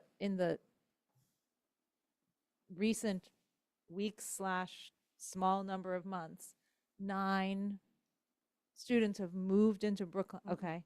So the 4 are really students where people are concerned that are already in Brookline, where teams are concerned that we may, right? The 5 come from move-ins. So literally in the last move-ins, students who've moved into the district in the last couple of weeks with one-to-one IEPs, one-to-one paraprofessionals on their IEPs. Which again is what happens in terms of, you know, students and their needs and the need to provide what's on their IEPs.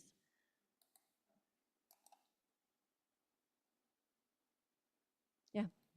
And sorry, I just want to understand also, sorry, on that 5 move-ins, is that sort of a typical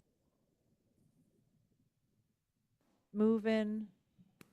So 4 of those are move-in, and one is a current need, just so that we're okay. So it can happen, yeah. I mean, I think it does. It's a lot all at once, like truly in terms of for schools in the last few weeks.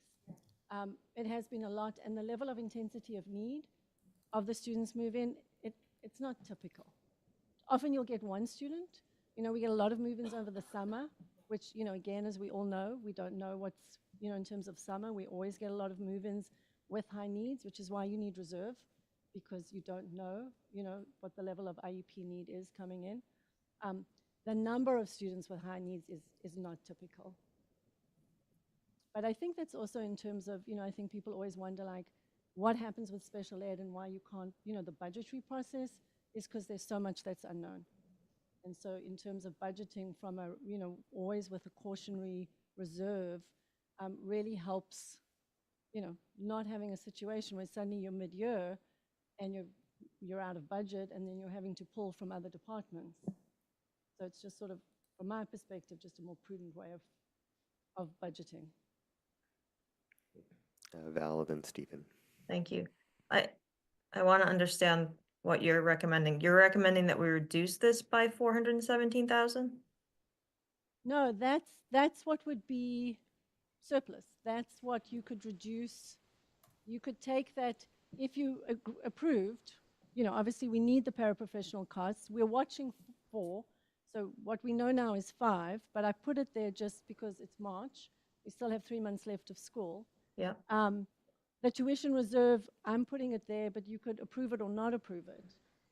That leaves, in terms of the top delta of 1,063,000, if you subtract the 646 from the 1,063,000, which was the overage delta between what was projected and where tuition came in, you get left with 417 of savings that can then reduce the deficit. So that's So it is reduced by 417. We're just saying it different ways. So I guess my question is, sorry, Val. That's okay. My question is, given how over we were on tuitions from FY25 budget to actual,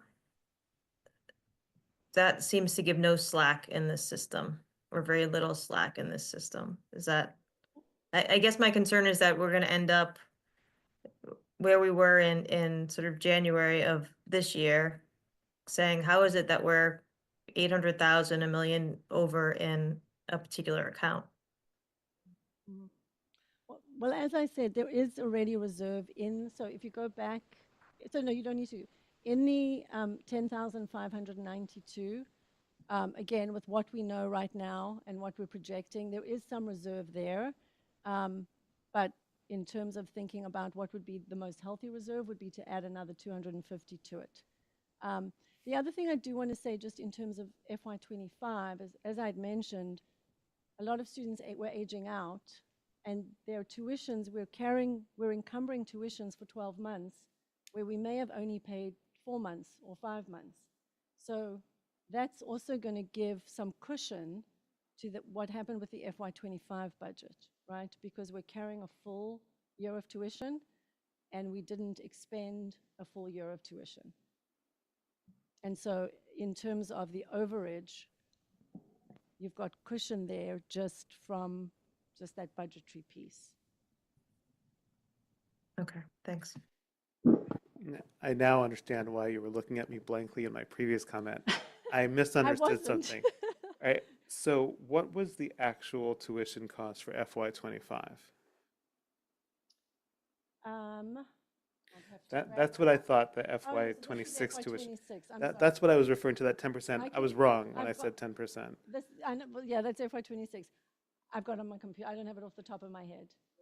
But the actual tuition and what was actually budgeted is pretty close. So. Again, because we encumbered tuition for students who aged out. Okay, so let me just make sure I understand. Yep. Do you want to, Dr. Givens? Mike, sorry. So what you're going to see on the next quarterly report as a result of all the work that's been done is that where we had anticipated we were going to be over in these tuition accounts, we believe at this time we're going to break pretty close to even. So it's going to be more favorable, which is one of the reasons why you're generating savings here. Okay? Okay. It's by going through student by student and discovering, where we had over encumbered in the prior quarterly reports. So the news is actually very good. Okay, so just to make sure I understand, I'm sorry for my No, slowness. it's fine. So we're anticipating that we initially over budgeted our projected FY26 OOD tuition costs by $1,063,000. And we are also correcting for a parish, no, I'm wrong already. 26. Sorry. But we projected previously too high a number, and that $1,063,000 is the difference between a correct number and our previously higher number. It's a result of a little bit of that because it's a result of a little bit of that. But again, it's not the only factor because of, as I said, so much fluctuation within the actual tuition costs for different students. We have a number of higher-end residential But the point is costs. we're bringing our projected OOD tuition costs down. Correct. Okay. For 26. For 26. Correct. And we are also correcting our current and projected para shortage. We're correcting that on this slide. We're increasing the number of paras we're planning on having. Correct. Thus fixing Correct, that. yes. Those are the two things we're addressing on this slide. Okay, Right. then I just want to reiterate Val's concern, since the difference between our FY25 actual OOD costs and the projected amount was so significant. Shouldn't we have some buffer, or does the individual level show you so precisely that you're confident that having a very small buffer will be sufficient? Is your question concern around FY26? Yes. Again, with what we know today, I think there is enough buffer in terms of both what's in the tuition and if we add this additional 250 reserve. Great. Based on everything that I know and everything that I've been able to do, there's certainly more work to be done. This has just been 2.5 weeks. In terms of really getting at a micro level, the reason why I think it took 4 of us many hours is because it's just a lot of very micro work, like literally student by student.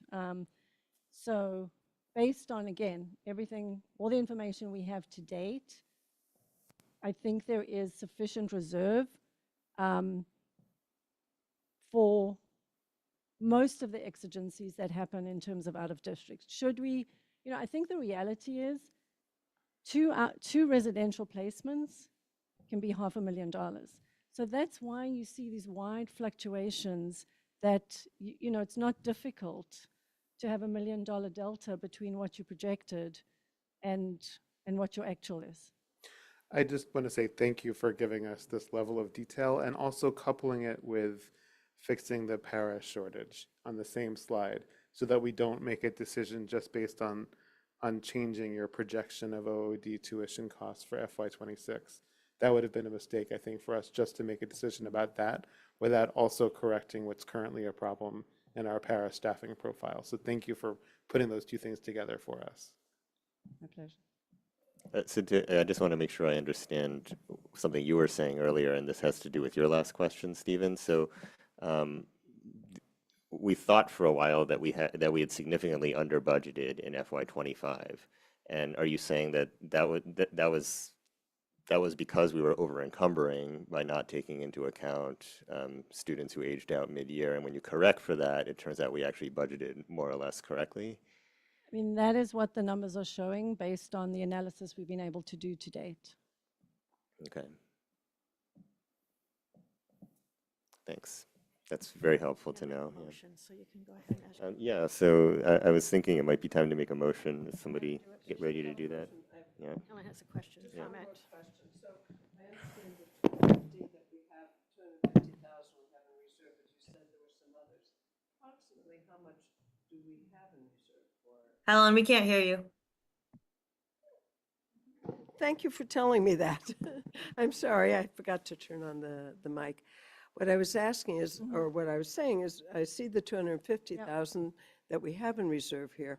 Approximately, how much more do we have in reserve for any of those, unforeseen Yep. out-of-district tuitions that we might have. Yeah, about 800,000. 800,000. And that seems, in your experience over the years, has that been, I mean, we've never gone for a reserve So- fund transfer, so it must work some. So, again, and this is just comes from, we used to carry about a $1.2 million reserve year to year in out of district, and this is 10 years ago, and the costs are just exponential, right, in terms of where tuition is. So that's sort of, again, my experience around, and then if you don't need it, you in this year.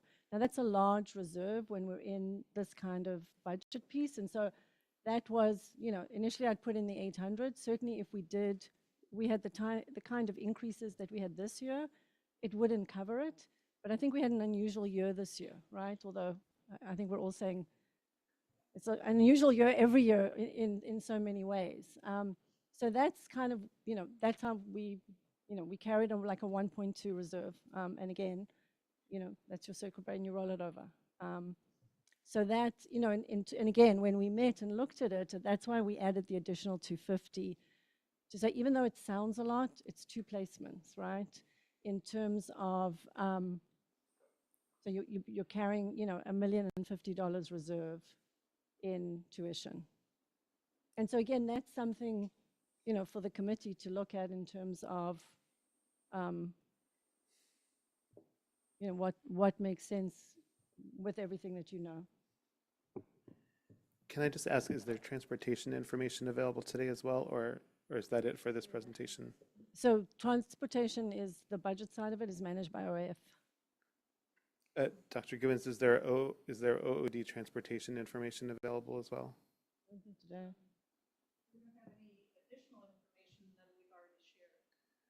I don't think did it include OOD transportation information? What was presented? Oh, I apologize. Thank you. And I think, the important thing also to remember, which I'm glad you brought it up, is every placement that isn't residential has transportation, right? So when your placement costs increase, your transportation costs increase. All right. Would anyone like to make a motion? Sure. Suzanne. Yeah, I'd like to recommend or make a motion that we go with the OSS recommendations around out-of-district placement, adjusting the line items under tuition cost to be the $10,592,795, and also including then the paraprofessionals at $396,000, the tuition reserve at $250,000. I'd like to second it. Thank you. Thanks, Stephen. Any further comment? Before we vote, I would like to say thank you so much. This was a tremendously clarifying and helpful presentation, certainly for me. Yeah, I'd That's like to say 9 thank you, and thank you to Kristen as well for all of the work on this. That's 9 paras, just to be clear? Yeah. Okay, Yeah. thank you.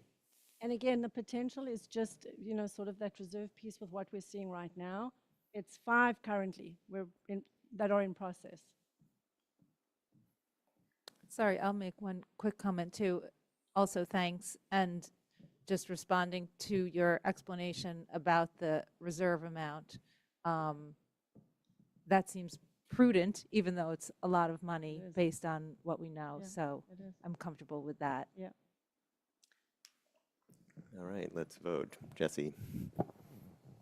Yes. Sarah. Yes. Stephen. Yes. Suzanne. Yes. Helen. Yes. Carolyn. Yes. Val. Yes. And I vote yes. All right, you can write down another $417,000. Is somebody writing this into I am. So our projected gap is now $3 million. Are you the keeper of the spreadsheet at this point? I shall be. All right. Say Thank that you. one more time. It is $3 million, 7,223.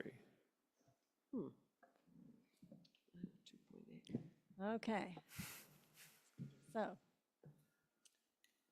So now we're looking at the FY26 identified new needs. So these were part of that initial 21.9 FTE. And what is remaining on the table in terms of the work that OSS leadership did and principals as identified needs are 2.4 Unit A FTEs, and that's broken down with the RISE teacher at Hayes, the ALC teacher at Lincoln, a 0.2 OT increase at Hayes, so currently a 0.8 FTE, a 0.1 OT increase at Lincoln, which is currently a staff member with a 0.9. And then if you go to the other page, a 0.1 of speech at FRR, which is also currently a 0.9.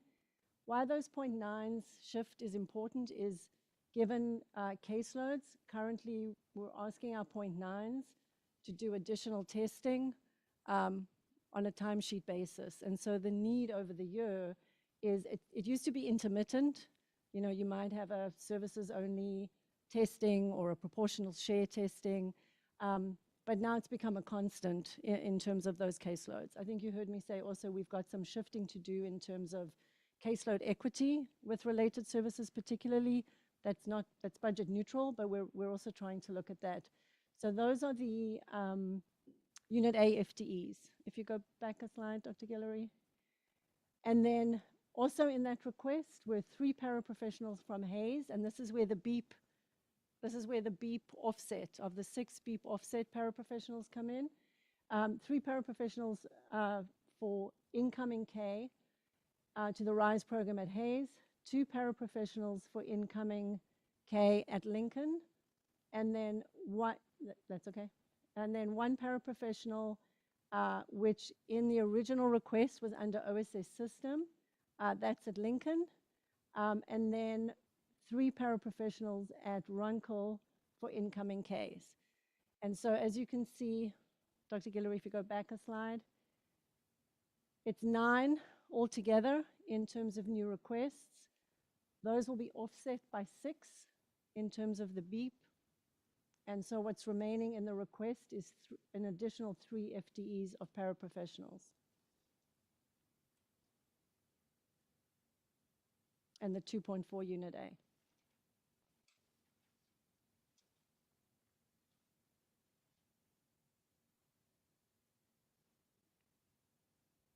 Just to be clear, the additional teacher in RISE is because we're moving up a year, I'm assuming. Correct. Yeah, at so Hayes. that's an important piece for Yep. people to understand, Yep. that we're expanding the program Correct. to 4th grade To now? another grade, yeah. And there are currently 17 students in the program, and then we're expanding, and we have 3 incoming kindergarten students into that program, 2 incoming kindergarten students into the ALC.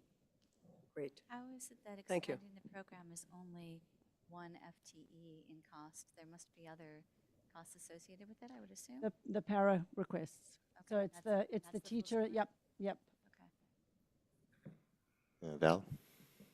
I just want to make sure I understand this offset, or maybe I didn't understand it when Margaret explained it. I thought that she was just talking about staff availability for other positions and not a cost associated. So we'd still be paying for 9 new paraprofessionals, I guess is my question. Is that accurate, Karen? As opposed to So- 3?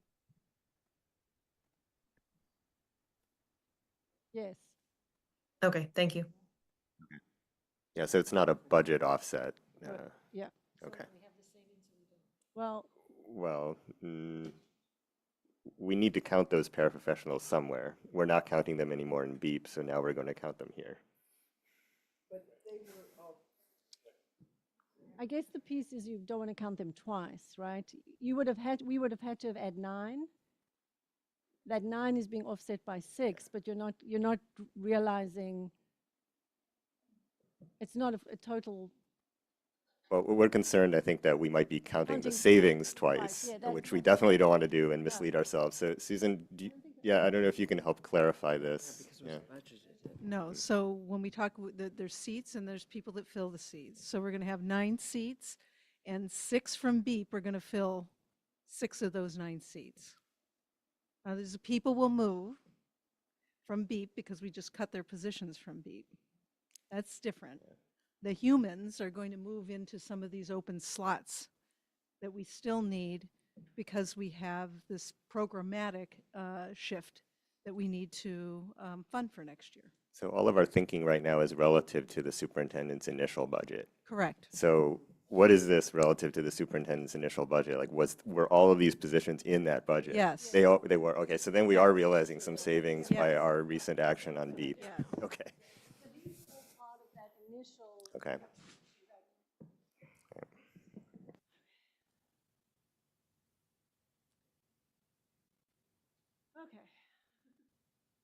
So,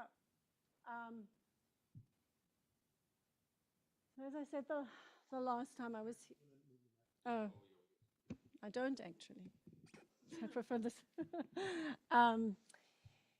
So these were the proposed reductions that had originally been made by Dr. O'Connell and the OSS leadership team.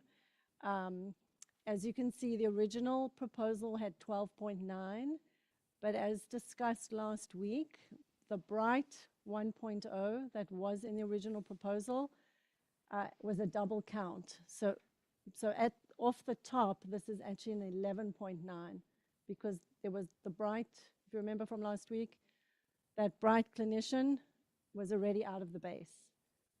So when the math doesn't work, that's why, because it's actually starting at 11.9.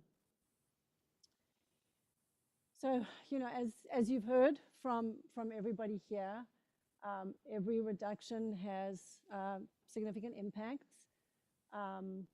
And it's hard to quantify on a piece of paper what those impacts are from the day to day.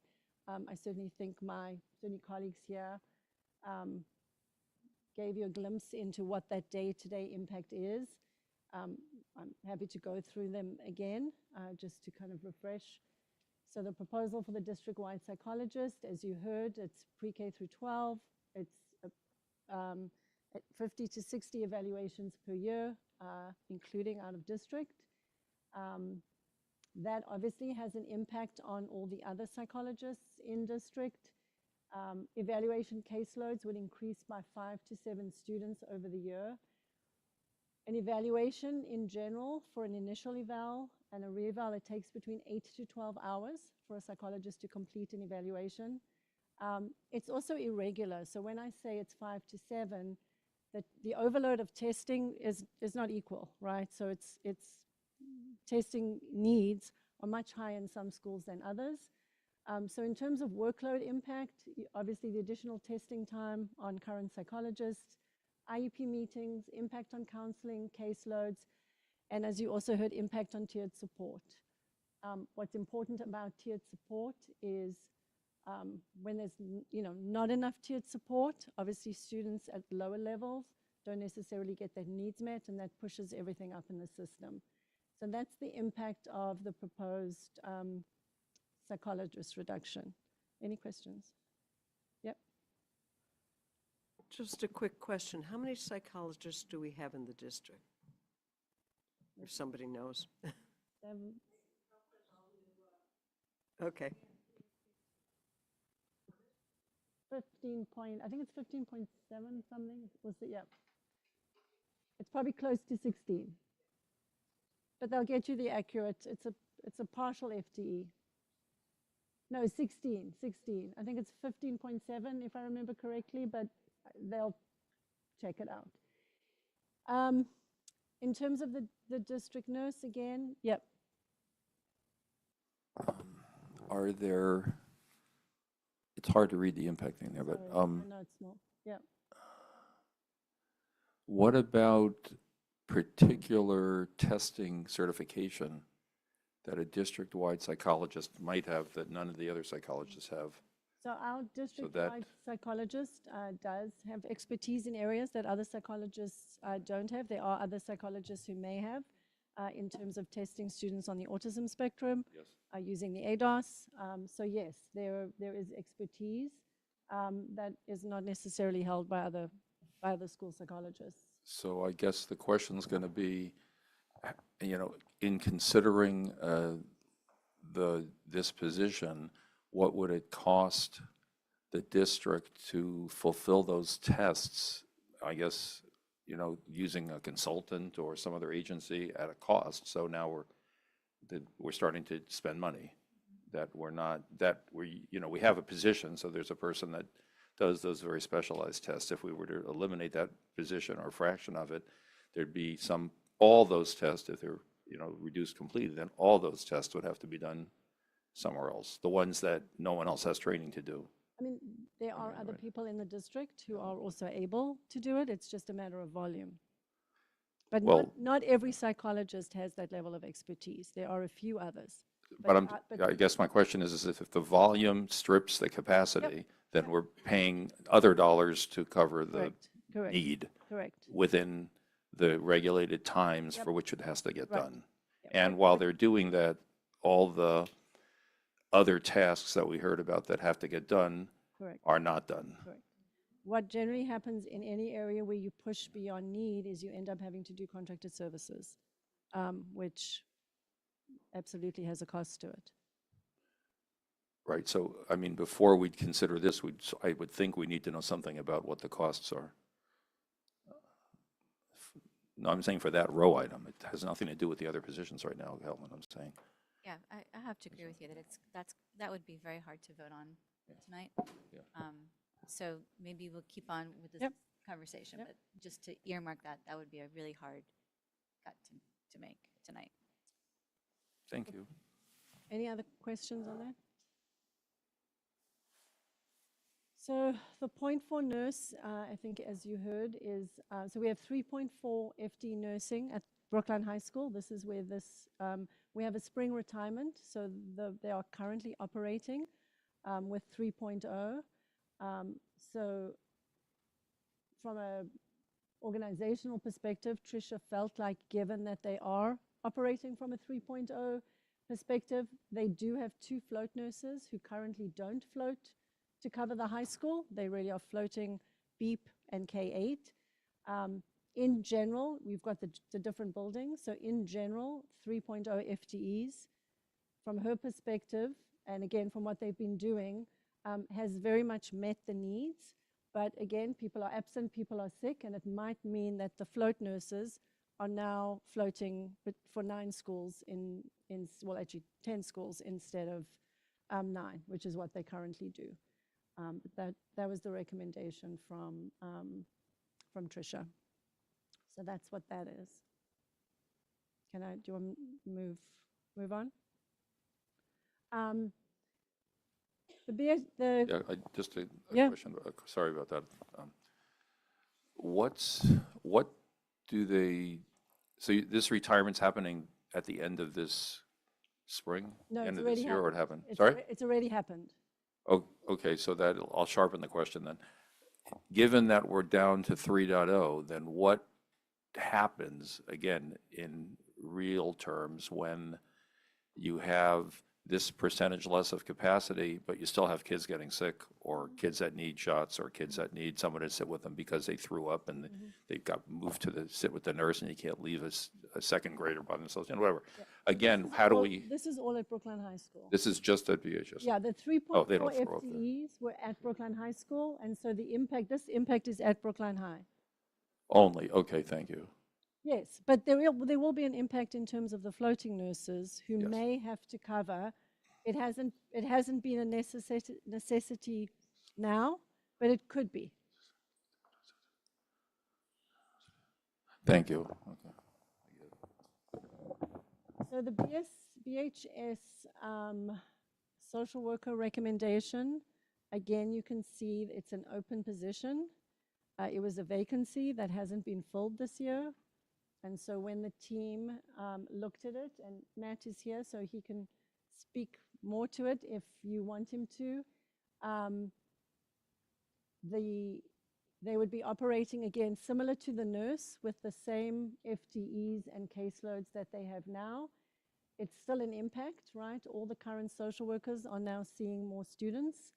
And as you heard last week, it may impact general education wait lists. So in terms of students who need to be seen by a social worker, the current caseloads with this reduction, which is currently in place, social workers are seeing, on the average, to have 28 weekly sessions with students, and each have 5 students that they see as needed, so that are not scheduled for weekly sessions. So that's in terms of what that looks like in terms of, high school caseload and workload. Matt, do you want to add? Can I ask a question? And I don't, this maybe is for Matt. How does that logistically work? That seems to me to be, they're back to back to back to back Yeah, every day. that's correct. Okay. And I guess, Matt, what's your take on this position then? Yeah, I mean, so we're in a position right now where we're living that reality with 4. The consequence of that, we talked a little bit about last week. So there are some wait lists on the general education side. Some social workers who are attached to programs are seeing students who are not in those programs. So for example, a student that might have a learning center plus counseling on their IEP. So that's one way. So we are lucky that we have 4 additional social workers who fall in special education at the high school. But the consequence of it, yeah, is that those schedules are very, very full. How long has that position been unfilled? Since February 28th. Carolyn?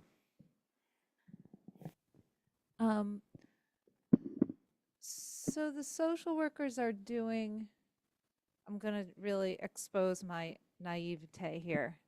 I've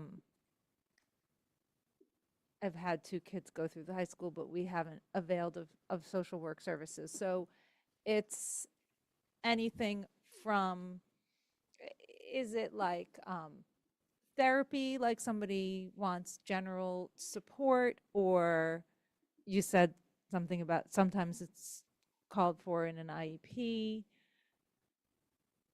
Like the sessions are. Yep. Yeah.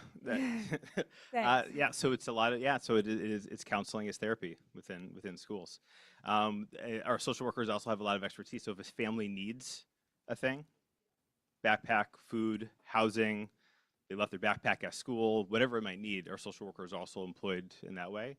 The majority of their time, though, is spent in direct service, so we're doing counseling with students, and then also on the other side with consultation and sort of wraparound support. I would say what's nice about working and living in Brookline is we do have a lot of really solid community-based partners, but that's a lot of work to do wraparound services. Within that 18.6% number you saw earlier in terms of that increase in special ed services, we're seeing it a little bit with out-of-district tuition. The intensity of that additional 1.6% is definitely different in the last 5 years, right? So it's not just a shared number, it's sort of the intensity of those cases have also increased pretty substantially.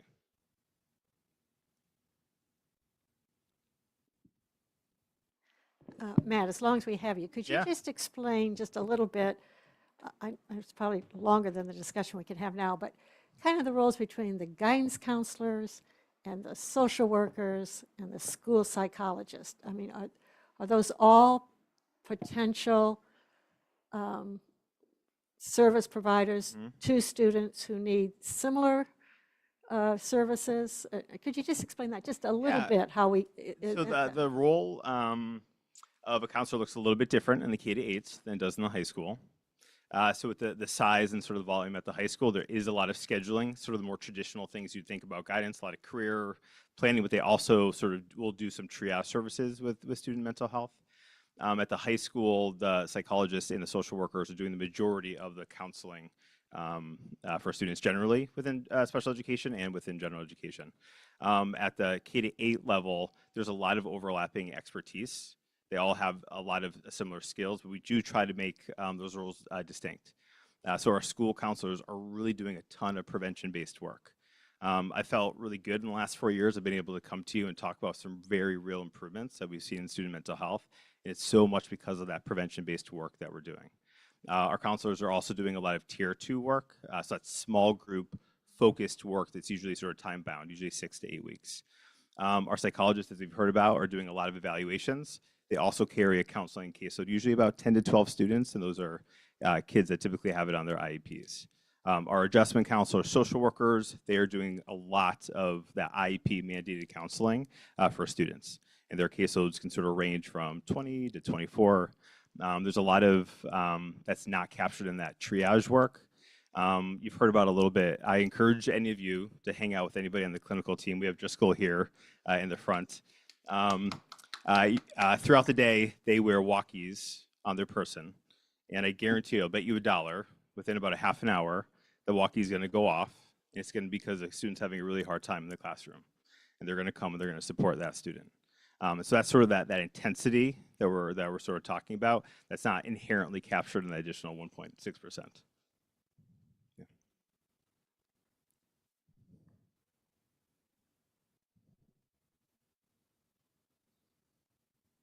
Jesse, go ahead.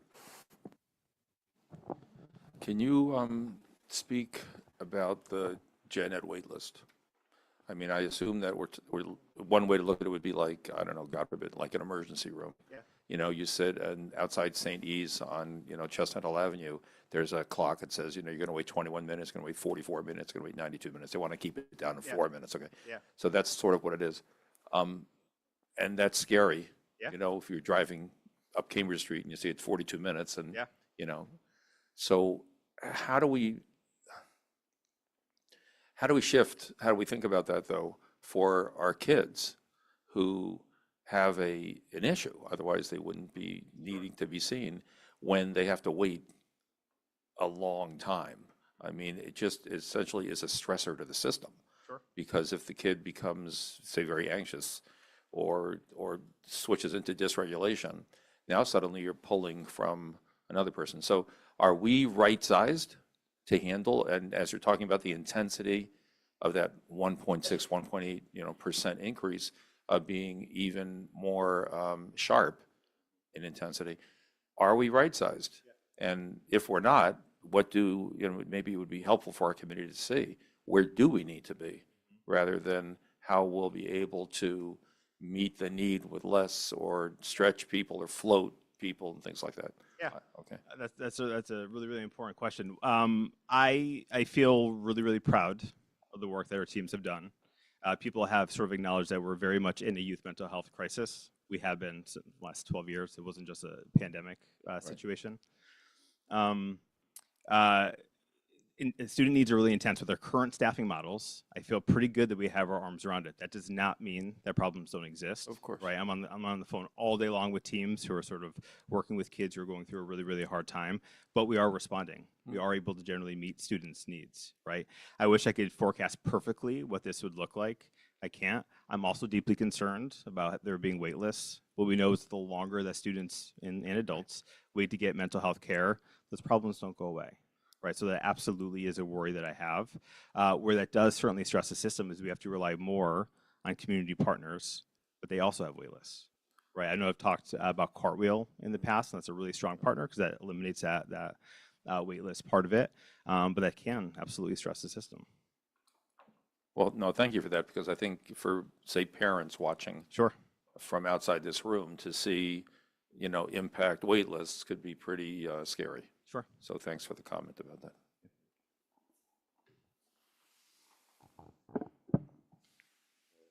Shall we continue with the slides? Thank you, Matt. I need Matt for my own mental health. Okay. Okay, so the point two is a point two guidance, and Matt might need to come back if you, that again, as they're looking at sort of the work and workload and caseload, there's point two, which is likely to occur through attrition, and that in terms of that it's a 0.2, so the other 0.8 is within another department. That also, while not substantially, may impact guidance council loads as well in terms of that 0.2, but that is what that one is. The other elementary guidance is current staffing, person in a position who's a 0.8, and they would like to maintain that current staffing pattern and not move to a 1.0, and the school feels like it's working and that's reasonable and they want to support that. So that's where that 0.2 comes from. Any questions? Yeah, Just is that a- a reduction in the .2? What is it? Oh, sorry, Val, go ahead. No, on the attrition, can you help me understand the .2 attrition? Yep. Without being overly specific, so it's moving roles that's going to change that person's .2, and that position itself will no longer be a position. So the consequence of that is that that .2 is going to be removed from guidance, and the other .8 will be removed from a different party. When Anthony comes back, when the BHS teams comes back, we'll be able to give a little bit more detail Oh, here. okay, got It it. will be Yeah, a real yeah, .2. yeah. Yeah. Got it. Thanks. So in terms of BEEP, and again, we're not double counting, but I just want to kind of give the gestalt. So what you initially saw, just so if you're going back and comparing, was a 0.5 ETF, a 0.4 psychologist, which actually was not accurate. There was just an error. The psychologist at BEEP is 0.6, so that 0.4 actually was not something that could be reduced. And then a 0.2 social worker. And I think you may have heard me say 2 weeks ago that when Margaret was doing the consolidation, it really made more sense to allow her to do this consolidation, really think about programming, and then come back and say, with the consolidation, with all the moving parts, make a recommendation in terms of what felt she would be able to do in terms of supporting the needs of the program, and making sure that she was fully staffed in all the very different places. And so you've heard obviously about the 6 paraprofessionals. What the BEEP team looked at is being able to reduce the 0.5 ETF to a 0.3, or reduce that. It's a 0.9 currently, and reduce it to a 0.3. So it's not a 0.5 cut, it's a 0.3 cut. Currently, there are 2.7 FTEs ETF at BEEP, and so that would be a reduction. There would be 2.4 FTEs. All 3 FTEs at BEEP are a 0.8.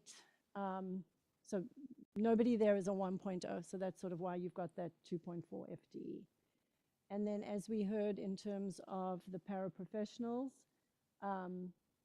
in terms of the consolidation, they will be able to be offset at the K level.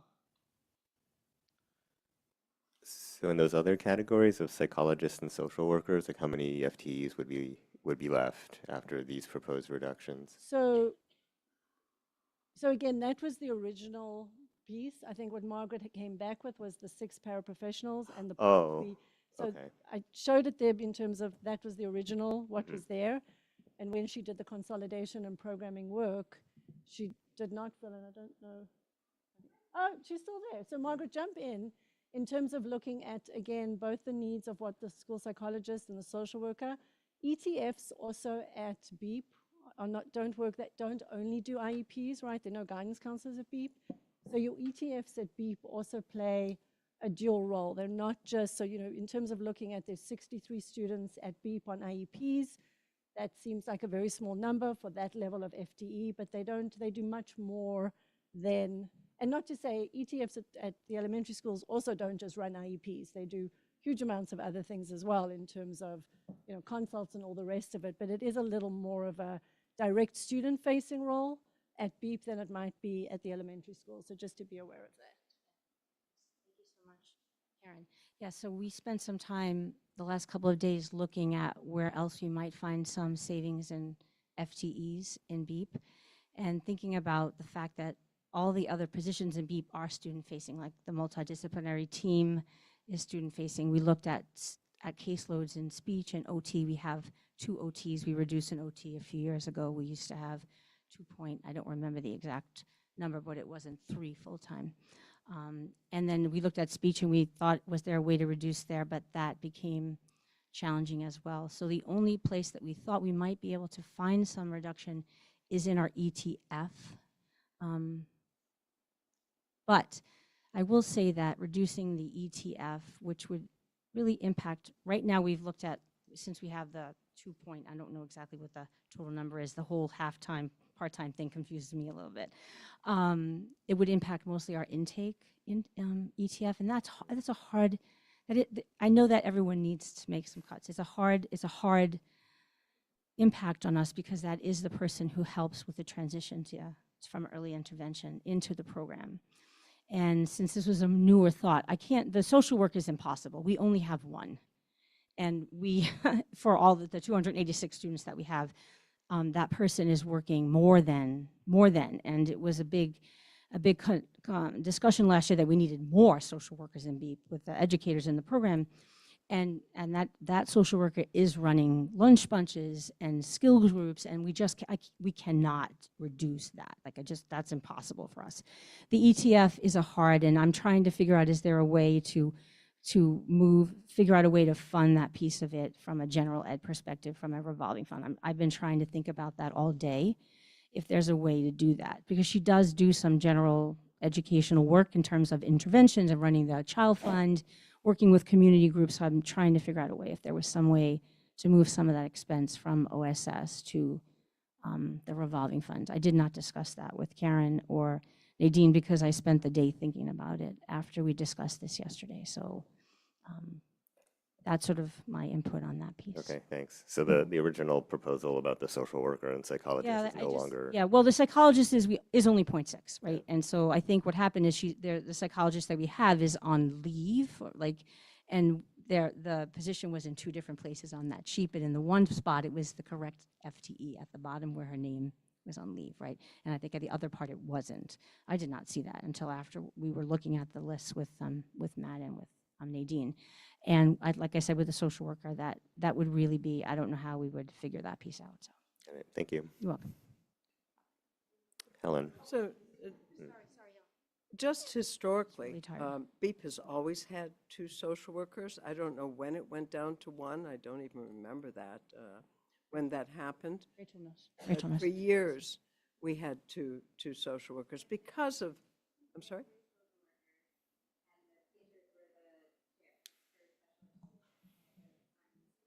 We can't you need hear. to come up here and talk, because I already talked unclearly before, and you have to talk into the microphone.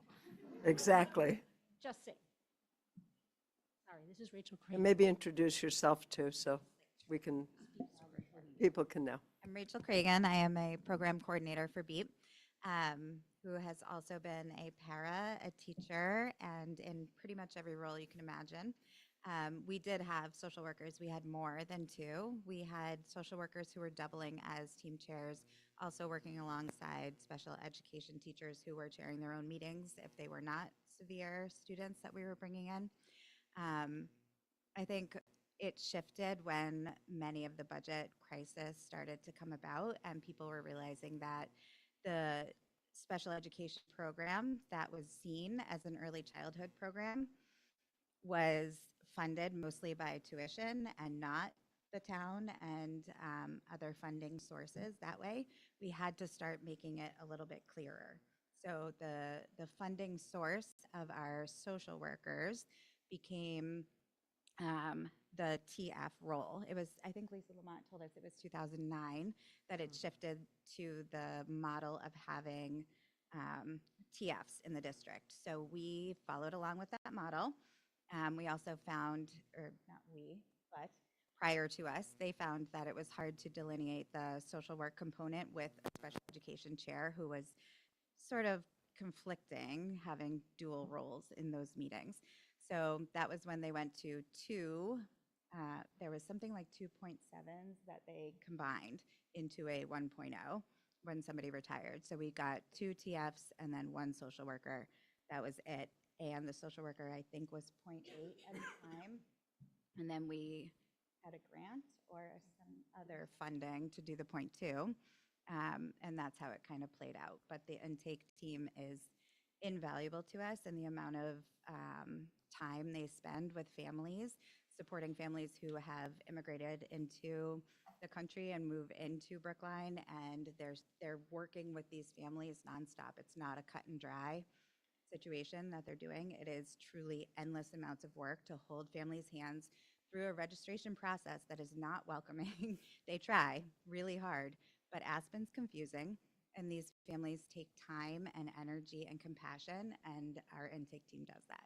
So not to go out. And it's not only that, it's also at any time of the year, you may have a new student coming in All from the early intervention whose families have been so taken care of, I mean, individual attention, and then they come in, are worried about coming in. So that role is really a critical role. I understand what you're saying. And our hope is that we are proactive in the support and care for families so that by the time kindergarten rolls around, it is less impactful on the district. Absolutely. We are putting our whole hearts into the work that we do, and cutting even more than we have already cut is traumatizing to us.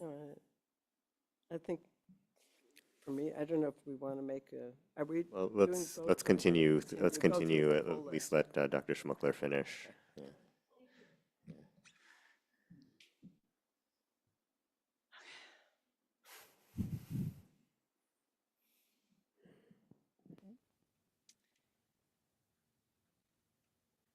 So if you can go, Dr. Guillory, to the next slide.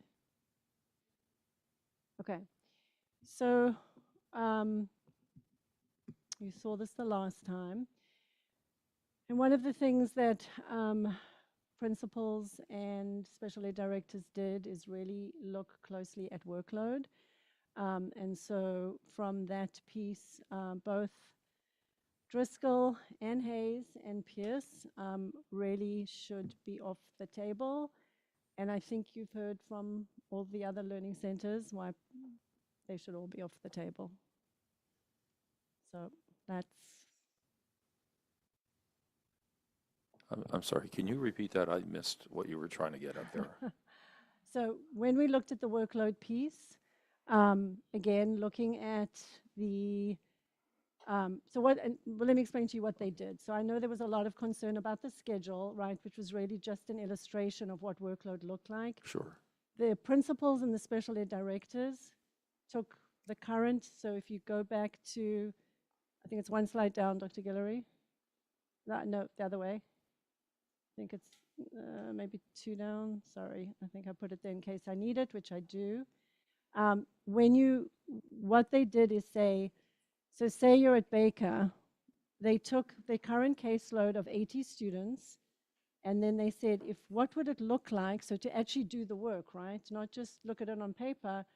If we had a design for these 80 students with one less teacher, what would that look like? And they went, grade by grade, so really mapping it out to say, was this proposed reduction, what does it look like in actuality, right? In terms of thinking about all the various impacts that you've heard, right? In terms of increased IEPs, increased testing, increased group size, increased consults.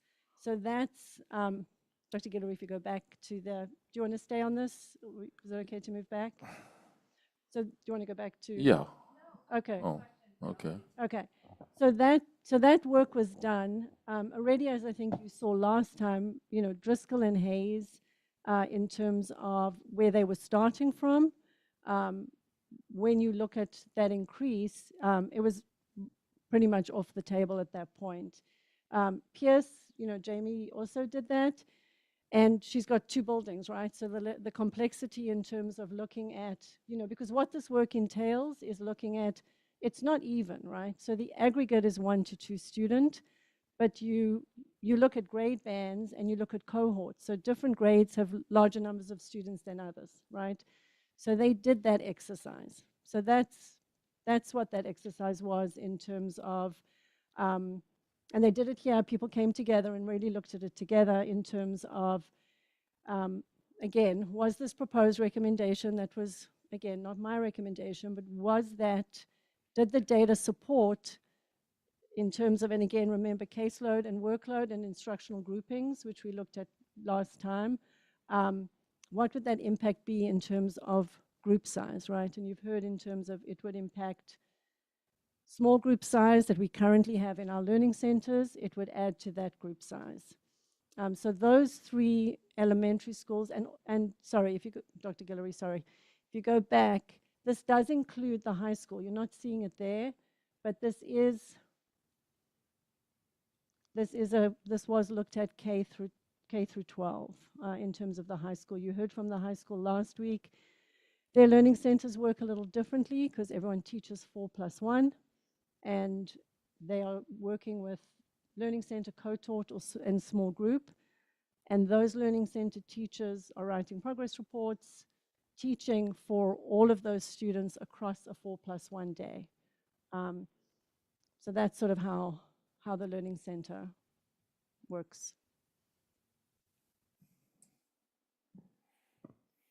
So can you go back to the bar graph or or either one is fine. So are you saying, all else aside, but just looking at this bar graph itself, are you saying the reason, even though Runkle and Lincoln have the same bars as Pierce, the difference is that Pierce is in 2 locations? The 2 buildings, yeah. And how many individuals, are you saying that the individuals move across? No, they don't. And I think that's, when you're in one, in terms of the learning center teachers. So you have learning center teachers in the K5, I think the split is. And then, so they do not move across. So in terms of, sometimes teachers will teach a 3, 4, 5 grade band. The next year they might be in a 4, 5 grade band. Jamie had to, because of the 2 buildings, she was very limited in what she could do based on where students are, and it's not even, right? The dispersion of student and student need is not even across grade, which is why you see the large range even now, right? Again, these are averages. I get that. Okay. I'm just not clear on, and again, my question is limited purely to this Pierce. graphic. Yeah, yeah. It's just not clear to me what the difference is between Pierce, Lincoln, and Runkle. I'm not sure it matters tremendously, but I'm just curious. Yeah. And I don't want to belabor it. No, I don't that's okay. understand Yeah. what it is about being in 2 buildings that makes a difference. So if you have more students in 3rd grade, well, let me think they're split. So if you have more students in 6, you can't move teachers between the buildings to match the cohorts. And so when they looked at actual cohorts, right, real lifetime, this is the amount of kids middle school, these are my low.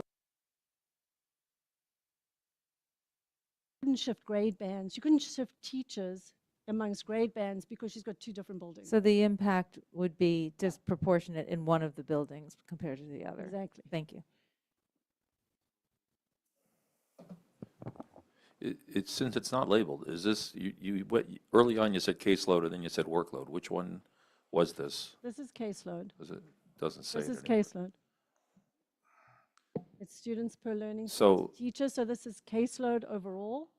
It's not group size. So it doesn't account, I mean, I guess another level of detail or another slide, maybe you're going to show it, would have another set of columns that shows the anticipated minute capacity of those cases, since the principals are doing it in real time, meaning for now, like in March of 2025, they have the full view. And so the next thing to know would be what the minutes would be if we're going to wonder about whether we have the right size, meaning the sufficient capacity. I mean, that was the exercise that they did. Right, but this is just saying, like for Lawrence, for example, that there'd be 9 students currently, and next year we're projecting there'll be 10 students in the caseload on average for each. Yeah, this does not speak to workload in terms of, as I shared, one student can have 3 times 30 a week, and one student can have 3 times 30 a day, right? So this does not speak to workload. When they met, they looked at workload. But this is a caseload view. This is, again, this just looks at the aggregate increase on caseload. Okay. Yeah. All right. Your workload, as people shared, is what does that look like in terms of minutes and service delivery and all the additional things that, sort of similar to the psychologist, it's not just, it's all of those things, IEPs, et cetera. I think. And on, just another question, on average, how many learning center staff are in, say, Lawrence or Lincoln, in other words? Dr. Per- Curry. It's on, yeah, if you look at, because the, so that those are your learning center teacher FTEs per school, what they are currently, what the current range is, okay. which were on the range slides, that, and then what they would look like in terms of FY26 in this proposal. So I guess without knowing the workload impact, so going at Lincoln from 11 per person to 13 per person could be minimal, or it could be maximal in terms of impact on the system. Is, Yeah, in other words, and- is that, do I have, I mean, am I interpreting it correctly? I'm trying to draw a conclusion from like the one row. Going from 11 per person to 13 per person. Absolutely. So if Okay. you have 11 high-intense student needs and you went to 13, that would be an unmanageable workload increase. If you had, again, it's based on your intensity of your caseload, which, again, was what they tried to do was look at exactly that, right? It's not Yes. just about, it's about matching kids, it's about compatibility, it's about all of those things that go into it. It's a very complex kind of process in terms of sort of the work. So that, again, was the work that principals and the special ed directors did. So in the case of a, I'm sorry, I'll stop after this one then. Come around again. So in the case, oh, okay. In the case of a, if you go from 11 to 13, and it just so happens that one of those students is one that dysregulates a lot. So the potential ripple effect could be more dramatic than just a delta of 2 per person. In other words, I mean, given what Matt told us about, Correct. And you mentioned earlier too, I mean, the steady increase in mental health stress among the student population, and we don't know where, maybe it's moving as a ripple or maybe it's not. I thought it was more maybe related to COVID and things, and there's a grade or 3 grades or something, and we'll see it move through. It doesn't sound like that's the case, and Matt's saying, yes, that my conclusion is correct, what he taught me this evening. So in that case, we're only to anticipate more need as we move the entire school system through the years. And I'm just wondering how any increase in caseload with an indeterminate amount of minutes required for workload, as the system is even more stressed, would be warranted. Sarah, were you going to follow up on something Jesse said? And then Stephen. Oh, sorry, so Stephen, do you want to go?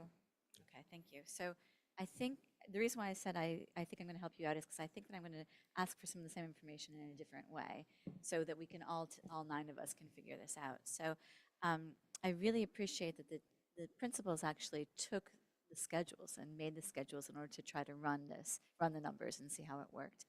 And when I look at your bar graph, I understand that we're not out of compliance with the law in terms of numbers because we probably are staying within the instructional groups that we need to. But when the principals went and they made actual schedules, I wonder how much information we can get from that. Are we at the point that we could say that there are issues of compliance because of what we've written IEPs for? Were the principals able to say we would still be able to deliver on the service delivery that we have assigned to each kid?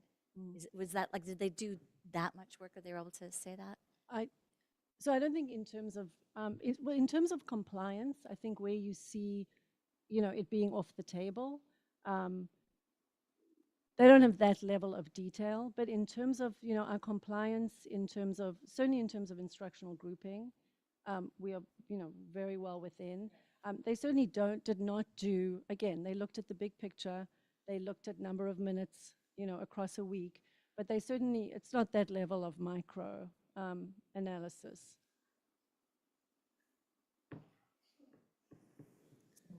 Stephen and then Helen. I guess I would just like to ask us, the school committee, if we could move more. I really appreciate your questions in particular, Jesse, because I'm with you on the direction of your questions, but I want to go through the rest of this presentation. And the reason is because I feel that the way that we're jumping into the details feels misguided to me. And that's because I really appreciate how you're taking us through all of this. I feel like you're really gamely presenting the details on what you are given, but I think we're staring at the trees and missing the forest, and it's feeling very frustrating to me.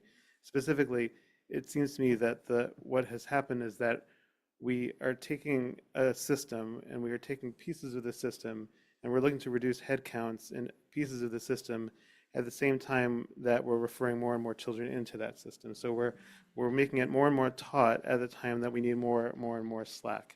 So it feels to me instead that this approach is missing a holistic view. And what I really liked that you said when we spoke to you before you came into this position, and that I hope you will have some time to do as an interim, is to help us move towards a strategic analysis of the delivery of special education services, because I really do think that there are cost efficiencies to be found in the delivery of special education at PSB, like you did for us tonight with OOD, or at least to help us find the right balance with OOD. But I don't think we can do that by looking at elements of the system and tightening it. I think the only way to do it is to look at how these different pieces interact with each other and how different modalities of deliveries of service can be more cost effectively and while guaranteeing FAPE delivered. So I feel very unwilling to dive into the details with you, although I really appreciate how seriously you took all of these proposals. Do you feel able to embody these thoughts in a motion of some Yeah, kind? I would want to move to take all the K-8 cuts off the table, period. I mean, there was quite a variety of, well, let me let Helen speak. And then. Well, I'm just curious, so what in the end was your actual proposal for, was it to remove all? Was it to remove half of the numbers? What? Well, I mean, I think, as I said, the 3 are off the table, and I would propose you take them all off the table. Can't hear you, Karen. Thank you. I said the 3 that again, trying to show you the process and sort of the work that people did, again, not my proposal. The 3 were off the table, and again, I think everything that you've heard, we should take them all off the table. Including like the partial FTEs, like the BHS nurse and BHS guidance, elementary guidance. Just the learning center. We're just talking about learning center at the moment. Okay. You can So look at the that was my question. So, Stephen, I would propose to take all of the proposed K-8 cuts off the table. The only things that I would leave on the table right now are the proposed cuts at BHS, which I would leave to the administrators at BHS to address at their next presentation to us. Yeah, can you back up the slide so we see what we're talking about? Yeah. And I really do mean all of them, because I think things like the social worker and the district-wide psychologist, everything is wait, so interacting you're with that not. system. I'm not just talking about the ALC, about the learning centers. Oh, talking about I all of thought the when proposed. Andy just asked you that, you said, yes, I'm only talking about the learning center. No, I'm sorry, I'm talking You're about talking all of about the proposed everything K-8 here cuts, we yeah. just saw. Anybody? So there's a 0.2. There's a 0.2 FTE elementary guidance that's included in your. Yes. I think that's a bit broad, and respectfully, I mean, I understand where you're coming from. I wonder if we could simplify things for now by, just voting separately on the LC, because it seems like that's headed in a clear direction, and then we can spend some time on the other positions if we want I'll to. move to take the LCs off. LCs, I think, other than the high school, because we'd leave that to the high school leadership. But I'm open to. I'll Okay, second that. so we'll, okay, I think Helen spoke first. So this is to turn K-8 LCs red on our spreadsheet. Okay, any further discussion before we vote on that? Okay, Carolyn. Yes. Helen. Yes. Suzanne. Yes. Stephen. Yes. Sarah. Yes. Jesse. Yes. Val. Yes. And I vote yes.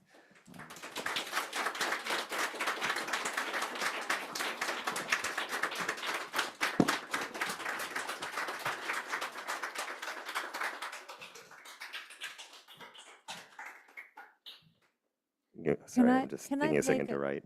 Can I further move at this point the rest of the motion? The remainder of the K8 proposed? Sure, go ahead. Okay, I'd like to move the remainder of the K8 cuts, that they be removed from consideration. I'm open to friendly amendments. Does that include the district-wide psychologist? Yes.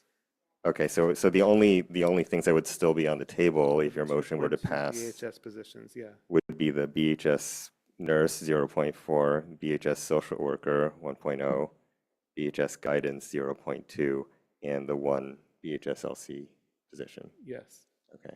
I feel like that's moving a little bit quickly. I might have to vote no just because we're going to get more information. You know, we're going to have an audit. We're going to have more conversations. So I might not be able to say, let's take everything there off the table right now.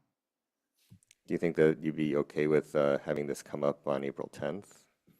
Yes, I would. That's our next scheduled meeting. Sorry, no, not April 10th. No, I would like to see the audit first. Oh, well, that doesn't come in until early May. That's really pushing it. Would you mind putting the table back on the screen, Dr.? And sorry, I was also going to make a comment, but I didn't know if somebody wanted to second Stephen's motion, even though I'm not going to vote for it either, but I don't know if somebody wants to second it. Can you repeat that? Or To put all of the K8 special education cuts to take it off the table. Well, these aren't just special education. And the district-wide psychologist. Yeah. So Does can that we go by include B? position, Stephen? Because I'm confused now about what Line by positions line. we're talking about. I see. Perhaps I could rephrase it as all the non-BHS cuts. Because to me, those come up in a separate presentation because they were going to be revisited anyway by the BHS administrators. So just to list them, the ones you're proposing to take off the table would be the 0.3 ETF at BEEP, the 0.2 Why don't we guidance just follow counselor. them row by row here? Yeah, so it would be the district-wide Slide by slide, psychologist, yeah. the nurse, and then moving to the next page. I'm sorry, not the nurse, excuse me. So just the first row in this The one, first right? row in this one. Okay. And then moving to the second row of this, the guidance, the beep cuts, and we already did the last row. So I just want to make sure you're not doing, there are unintended consequences, Stephen. Going back to that guidance, I thought I heard Matt say that that teacher wanted to stay 0.8, that guidance counselor. You're right, Val. Yeah, You're that's right. at the elementary, and that's correct. Well, I don't understand yet what the motion is. Right. Right. Maybe we should do this line by line, huh? Yes, I agree. We're going to have separate motions for each line? There are Okay. only a few lines. All right, and I want to have an option for people to vote if they don't feel ready to vote on a particular item yet. I guess let's make it clear that a no vote doesn't mean taking it off the table forever, just that we're not accepting that proposed cut at this time. Is it That makes okay if sense? I make a comment, or should I wait until there's a motion and then comment? It's a general If comment. it's a general comment, maybe this is the time. Okay, thanks. My general comment is, although I am open to considering some of these, I'm not happy about it. For obvious reasons, in addition to sort of process reasons, I feel we're now, I am open to considering these if I feel and believe that we have exhausted all other options. And I'm not convinced that all other options, non-student facing, non-school based, have been exhausted. We're still working with sort of this, there was like the first set of bad ideas that were really bad. Then this was sort of a second round, which was these things plus some central administration. I'm not convinced central administration has been exhausted, so that fits into my thinking. Speaking for myself, I agree with Carolyn on this. At this point, the only thing that I would feel 0.3 ETF for BEEP, I really think we need that position. The others I would prefer not to decide on yet until maybe April 10th, which is our next meeting. But if we're moving them red, Andy, isn't that the same as moving anything else that we've moved red, that it can always be reconsidered? There's I nothing guess that magical we would about have making it red. we would have a higher bar for that, I suppose. Sorry, Val, I understand your point. I guess my sense is like by the letter of the law, anything could be reconsidered. I'm not sure we've really had that conversation in terms of the process, so. It's true. Anything we do can be overturned at a subsequent meeting by 5 members. So. But my feeling has been when we're turning something red, that's been People sort should have of people it, should be able to so- have confidence in that. Yeah. So I'm not sure what my conclusion is, other than maybe, well, I'll leave it to Andy. Well, I mean, I would rather not take action on things on which there's no real consensus yet on the committee. It's proving hard to discover what that is at the moment. Can I? Sorry, go ahead, Justin. Just a question. I'm uncomfortable with pushing some of these off because of 2 reasons. I mean, in other words, in terms of not taking them off the table now. Reason being that while it's true that there are potential central office cuts, and we should be looking at them, and I personally have asked for them and not gotten them yet. I would like to see them, and we'd like to see them. So there may be opportunities there, and we're fully confident that between now and, say, mid-April, those are going to show up, if not sooner. And as well, we had 19 pages of questions that Mariah alluded to a couple weeks back. We haven't gotten, I don't think, all the answers to those yet. And so I believe there are other opportunities, and I'm not sure why there's a connection. Carolyn, maybe you can guide me here as to why we can't take some of these positions that we're confident are needed to provide service while we're still working as a committee to handle, say, central office, for example. So you're proposing, Jesse, that we go line by line and Sorry. vote on each one now? I would support that. Can I put that more strongly? I'm proposing this because I think there's 2 major risks. One is that if we don't maintain cuts, if we don't maintain position, if we don't, our proposed cuts to special education need to be backed by very strong strategic analysis, or else, 1, we risk denying FAPE to students, which is very, very serious, both for the students themselves and for the district legally. And 2, it's fiscally irresponsible in the medium and the long term. It may be fiscally strong in the shortest term, but we're going to be pushing people into settlements, and then they're going to be pushed out of district. And that makes no sense. And having a short-term savings to get to the finish line for this year at the cost to the district next year and in subsequent years, to me, makes no sense and is fiscally irresponsible. And the reason that I'm pushing this now is because I think it's right, both fiscally and for the students themselves. What are you talking about? Right, so we've already, so for special, you're talking about special I'm trying to make education, the and we've effort. already taken action on the Yeah. special education item. The rest are not, Yeah. they're in I OSS, but think, they're not. but for items special like ed. like a district-wide psychologist, without an analysis backing the elimination of that position and a description of where the responsibilities of that position are to go in some detail, I think it's irresponsible. I'm trying to make as strong a case as I can to the rest of the school committee right now for eliminating more lines on this chart, because that's my position. So I just want you to hear my rationale for it. Sure. And just to be clear, my perspective in what I was saying was not so much to take things off the table, but a potential more sort of willingness To consider it to later. consider them. I would consider the nurse. I don't know what the impact is, but so that's what I'm sort of looking at.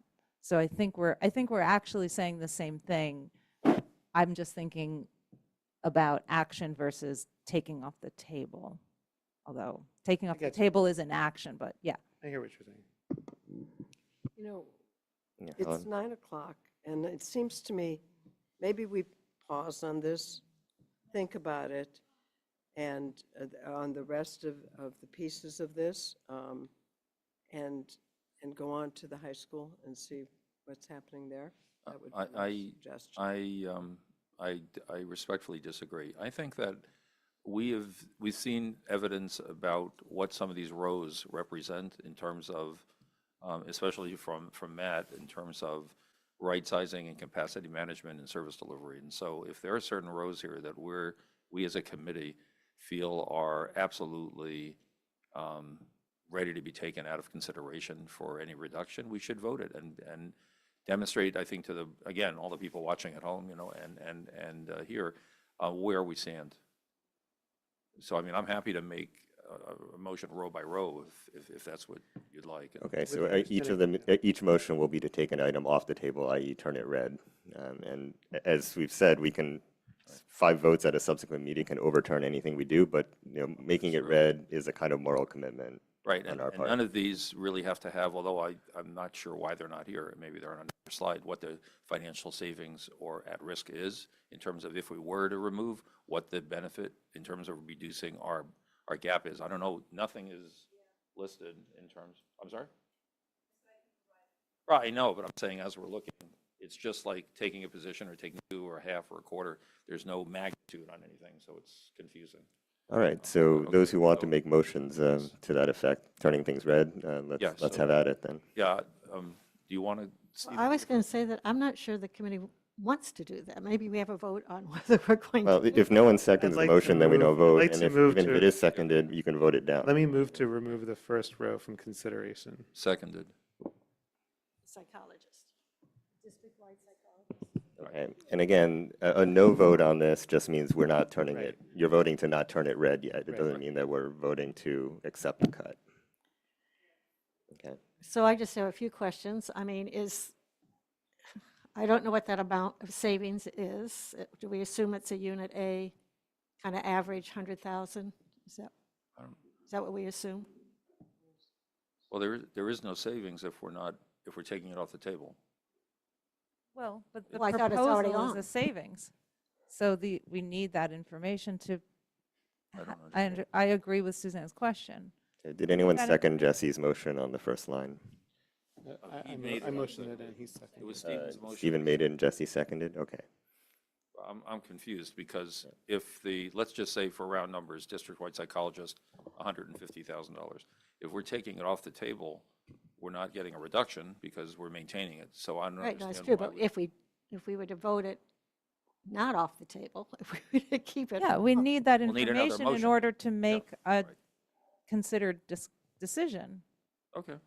All right, so just to be clear, a yes vote on this motion means that that item is off the table, and a no vote on this means that nothing happens. Right. So we Suzanne? do have a question on the floor, I think. Just what are we talking about? So there's a range Right. of non-PTS that would be bumped. And so I would estimate approximately 92,000.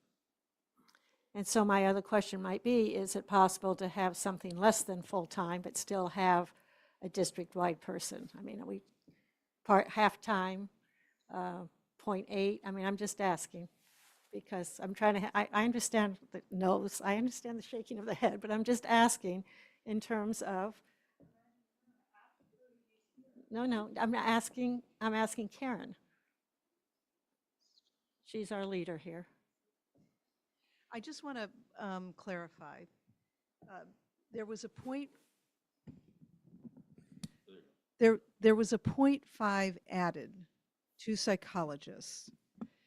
If you did a reduction of the 0.5, it would have no impact on the current caseload. So you could reduce by 0.5 and it would have no impact. It wouldn't increase the caseloads at this point because it's a new ad for next year. Okay? Now I'm confused. Yeah, so that wasn't even in the. No, it wasn't in her slide. That's what we were having a sidebar with. This is why we need the slides the day before. This is late breaking. Right.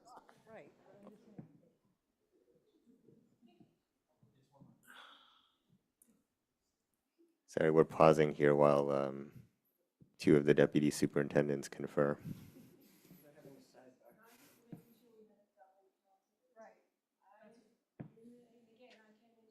Yeah. in the package that I was given, my understanding is that it was a 0.5 request at FRR, and in that package that was taken off, in terms of things that were felt were more enhancement, and again, not my word, but that was what was used, I thought that was already taken off. So that's why and if it wasn't, okay. So then, because that was, again, on the original 21.9, FRR had well, no, the 21, the big, the very initial, there was a 0.5 FTE request, and there was a 1.0 request for a BCBA, and there was the 0.1 speech. And in the pack that I was given, only the 0.1 speech at FRR was remaining. The other two had been removed. So if the psychologist hadn't, then that 0.5 is still a 0.5. So I just want to make sure it hasn't, similarly, that there isn't So a double just count. to clarify, Karen, if we were to reduce this by 0.5, it would not have an impact on. Well, you would introduce this if that 0.5 is still in the budget and hadn't been. It's separate from all this. Susan, I can't hear, but Susan, can you answer this question? My recommendation is to table this and so that we can Thank you. Okay. tie things out and confirm whether it's been double counted or not. There's confusion between what was already reduced and what isn't. So I would just recommend that we table this until the next to confirm whether or not it has been included, because the proposals are broken up into different buckets, and so it gets a little bit confusing when the people that are putting together the various details are looking at that. And then Okay, I withdraw the motion. Yes. Okay, I see no objection to that withdrawal, so it is withdrawn. Yeah, I mean, I would prefer to stop where we are tonight on this. Maybe I can make Helen. a point. I mean, I think we feel bad about leaving people still not knowing what's happening, but on the other hand, we don't want to make decisions that are not appropriate. And so I think, I understand it's not easy. None of this is easy for all of us. But I think it's a wise move. Right, I would just add to Helen's point is that, just so the public's aware, at least from my point of view, this is the first time the school committee's seeing this, literally, is right now with you. So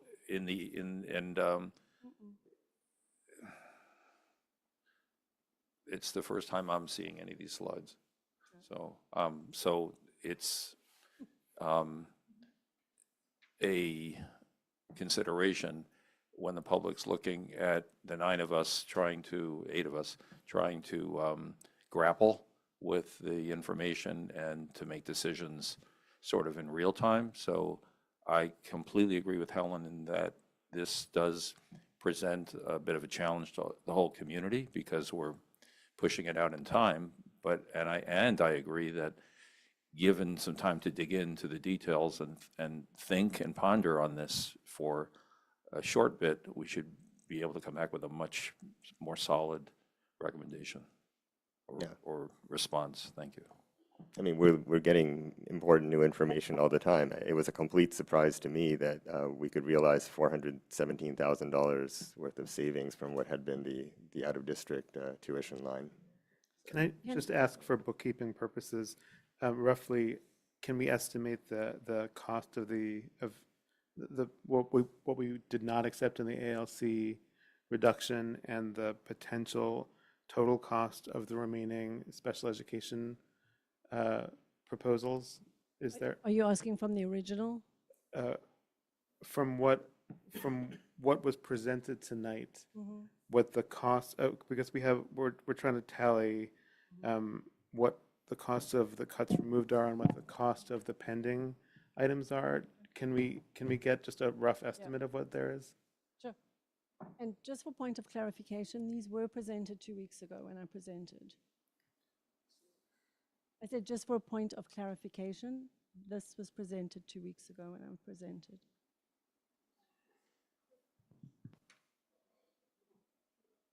and again, they're very detailed. So yes, you need time to really consider everything carefully, but and certainly any clarifying piece, so we can clarify the 0.5, and again, make sure we haven't double counted. Like it's sort of, again, like the bright thing, that it hasn't been taken twice, because that's really important information in terms of being able to make any decision, because that will obviously change, some of these. And it would be helpful, and hopefully it doesn't create too much work, although there's obviously the real value, the meaning value of all of this. I agree with Suzanne. To have It, the dollar, it would be helpful just have to the dollar amount. throw a dollar amount Yep. column in there. Yep. Thanks. Absolutely. All right. Thank you, Dr. Schmuckler. I'm not done. Yeah, you're not done. Oh, Almost done. what's left? Poor Scott. No, they're quick. All right. So, okay. Okay. So in terms, and we spoke a little bit about this. Obviously, there are 3 areas. Well, 2 we currently get where we receive revenue. That's circuit breaker and Medicaid. We're working with, again, Joanne Tanetta looks at Medicaid and maximizing. We're currently not fully maximizing our Medicaid, so we're working really hard with our teams to make sure that we are maximizing that, and then obviously maximizing circuit breaker. As you can see, that's a big portion of what funds tuition. What does it mean to maximize that? I thought it was just a formula that's In kind terms of calculated. Medicaid. In terms of a circuit breaker. So circuit breaker, you can, the state has certain requirements as to how IEPs are written in order to be able to claim. And so just writing something a specific way might mean that it doesn't meet the requirements for a circuit breaker claim and you can't claim it.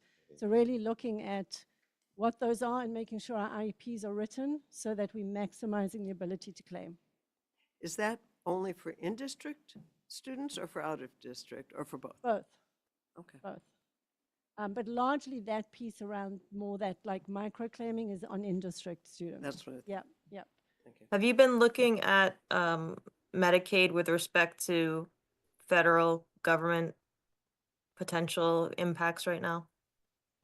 I mean, we haven't yet, just in terms of whether we're even going to have that ability to claim. Yeah. Not. No, we've, again, just been looking at just how many people we're able to look at in terms of Medicaid and making sure that we're doing the work to maximize that. Okay, thank you. And then as you heard last week in terms of tuition in, we were already in the process of doing the paperwork for Winthrop House for the middle school program. And again, as we know, we're going to have capacity for a number of years in the ALC. And so really looking at that, obviously with the ALC team in collaboration, in terms of looking at that in terms of 3 revenue streams. And then the last, any questions? So in terms of the tuition in, and I love that you're moving so quickly on this and sharing our amazing programs with others. Are you talking about like potentially this would be revenue for FY26 that we could hear about in the next few weeks? And the work on Winthrop House was done by Sarah Ladner-Pollard, certainly wasn't done by me. Thank you. But I have had experience in other districts of tuitioning in terms of just, how it works. And can you give us any sense, or you don't want to say yet, like any sense of what those numbers would potentially be? So really you look at what sort of the program costs, and then there's sort of a formula that DESE gives as sort of a guideline. So you could tuition in sometimes anywhere between $30,000 to $60,000, depending on the true cost of the program. Karen, do we currently have eligible families sign for Medicaid? Yes. Okay. Yes, but we have eligible families where we're not able to bill. And so that's the piece in terms of doing sort of that just extra work, extra outreach. Okay, thank you. And then lastly, my recommendations. One more, and then I'm done. So one of the recommendations, as many of you know and as you've seen in the type of volatility and certainly other towns and cities and districts have this, and this would be done with our town and school partnership, is to establish an education stabilization fund, again, for the very purpose of unanticipated or unbudgeted costs. And that is part of, the Section 24 of the Acts of 2016. It's something to consider in terms of that partnership.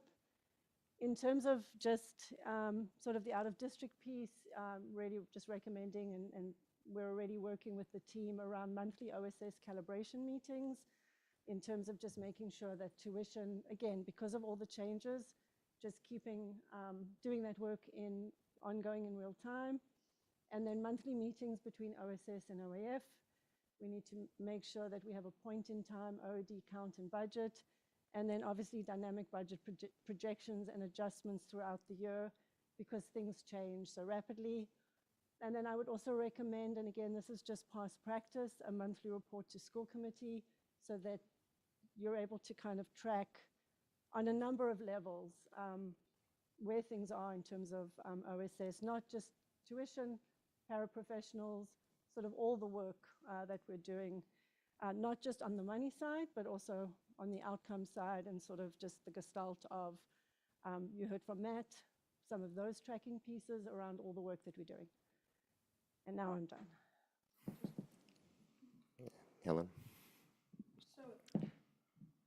This education stabilization fund is a very interesting piece that we haven't had up until now, and that's why we've had to have some reserves, not always covering everything. Other towns do it, but what do they fund it with? In general, it's funded through the town. Appropriation. Appropriation, yeah. But, okay. Yeah. Well, it'll come off the top, and so we're paying for it. Yeah, yeah. But it does cushion, and again, in partnership with the town, sort of for all these unanticipated things that often, have such an impact on budget, and then obviously impact the town school piece. So it's just something to think about. Well, I mean, I think other towns, when they have a high-cost student that moves in that needs a private placement, oftentimes go for a reserve fund transfer. We don't do that. Right. Yep. So the question becomes, how do you? Yep. And so that's a mechanism where that's sort of part of the process, and it has to be decided in partnership. So again, I will say that that was a recommendation, or not a recommendation. There was a recommendation to consider made by BFAC, which was a study that was done a few years ago. I just happened to have gone through it recently. So one of their slides specific to schools, revenue allocation mechanisms for town school partnership. Number 8, consider whether the establishment of a reserve for unanticipated special education costs is needed and or appropriate. So definitely been floated. All right, thank you, Dr. Schmuckler. All right, so it's already 9:25. Dr. Guillory, the other 2 items we were going to take up tonight were information technology and Brookline adult and community education. How long do you think those would take? Because I'm thinking about our next meeting on April 10th. Currently, what I have for that one would be revisiting the building department, revisiting BHS, revisiting curriculum coordinators, and we have some unfinished business from the segment just now. Would it make sense to push the remaining items off until then as well? I think we should be able to take.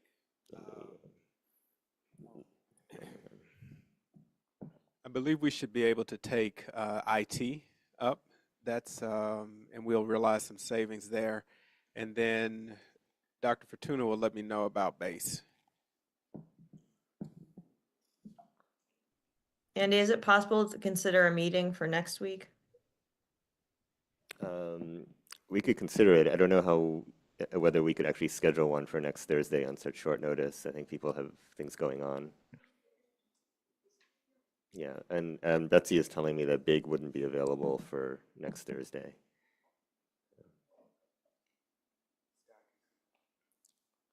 All right, so next we have information technology. This is Scott Moore. So I'm actually going to introduce Scott, let you know that the cuts that you're going to see tonight are in addition to some of the cuts that were made in the $400,000 cuts that you've already accepted. So these are in addition, over and above that. So Scott, at least I believe you've already accepted them. Perhaps you haven't. Scott will be presenting on things that are within his portfolio, not the entire expanse of subscriptions, but things that are within his portfolio.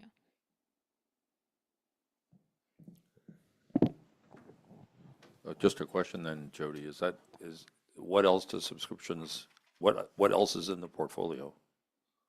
That's not going to be. Yeah, so Thank you. I believe I sent a white paper or a briefing to you all about subscriptions in the district and to try to give a sense of the depth of what subscriptions do. And so the big broad categories of subscriptions is that one level of subscriptions is system-wide platforms. We have a student information management system that helps basically do scheduling and report cards and all that. That's a subscription service. And without that, you can't run the school district. That's probably like the foundation of of that management system. And so, and in my white paper, I said in those categories, those things are hard to cut. So we have a bunch of system-wide platforms. I will be mentioning some that I think we can cut in that category. Then also within subscriptions, there's curriculum and assessment tools that are used throughout the district. And those are usually done by curriculum adoptions. You used to buy a whole bunch of textbooks. Now it's a subscription service, and as long as you have that curriculum and or those assessment tools, you're subscribing to that service. Those two are hard to cut without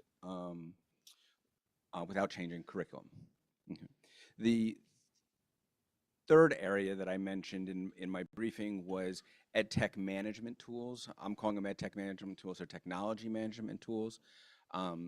I work really closely with the town CIO they're technically IT and I'm ET, but for all practical purposes, together we're technology.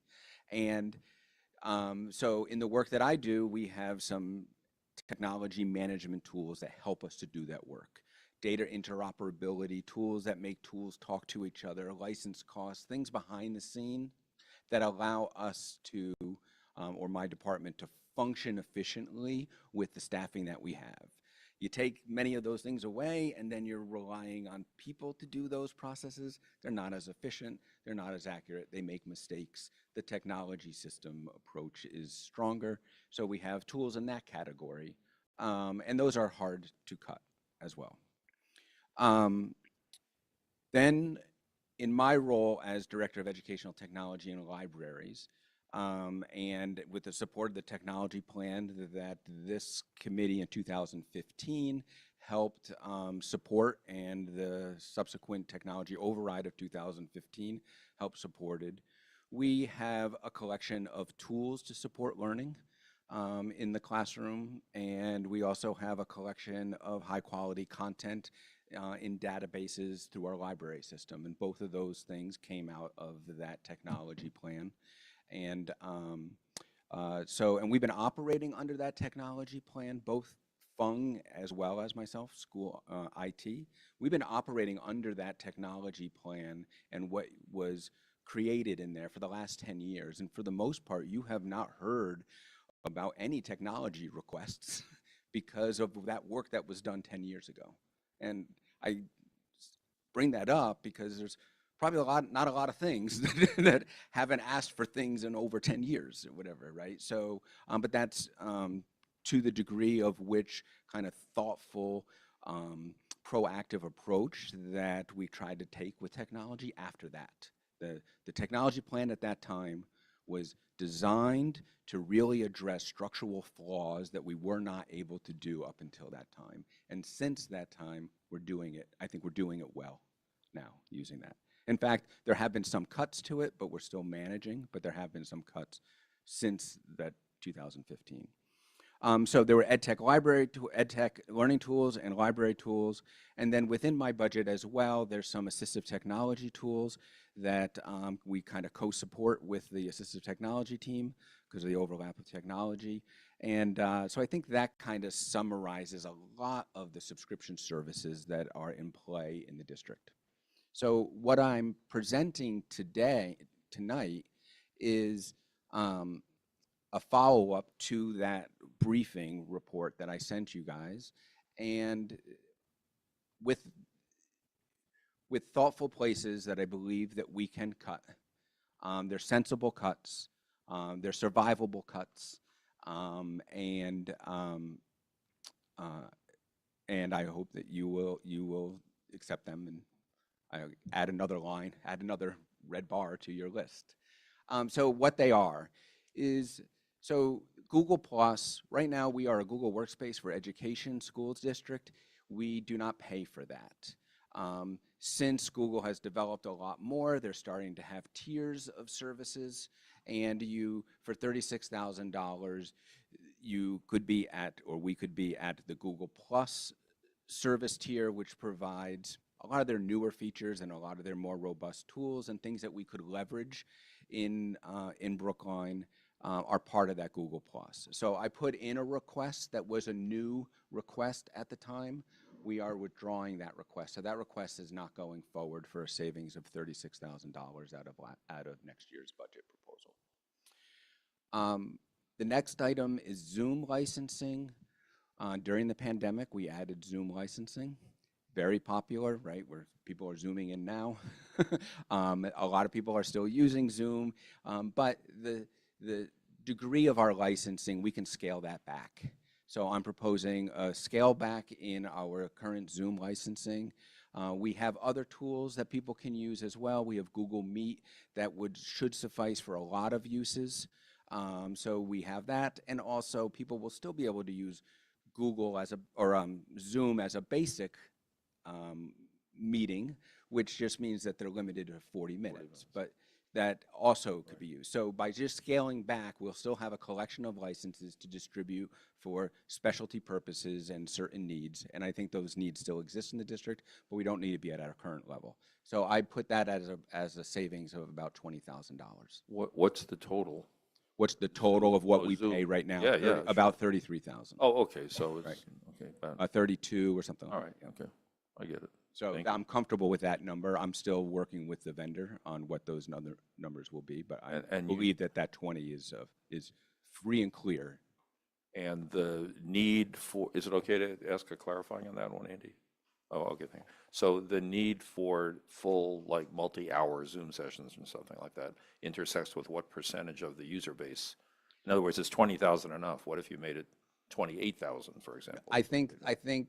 Oh, you mean as a cut? Yeah. I'm saying, like, at what level in the organization or across which parts of this is for K to 12, right? That you're Or this is it's for everything, all Zoom licensing. There's a couple like you guys. I think these meetings are using a Zoom government account for this meeting or whatever. But for our day-to-day use, I've been covering that in the Zoom, in the Zoom licensing that we have. I believe at that $20,000 cut, what we would probably have is about 100 licenses. Right now we have 1,000 licenses.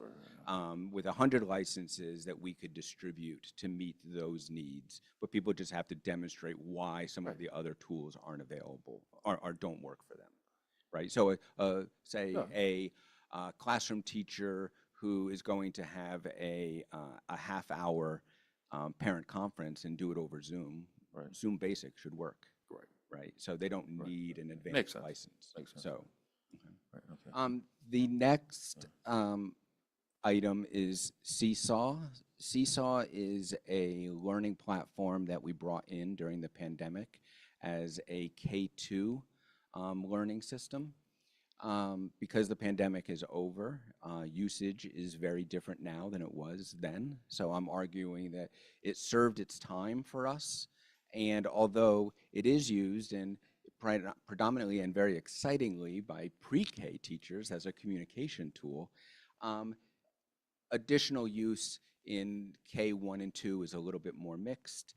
And we also have other ways that we can support some of their same needs with other alternative tools that we have. So I think we can confidently discontinue the Seesaw service for a savings of $14,775.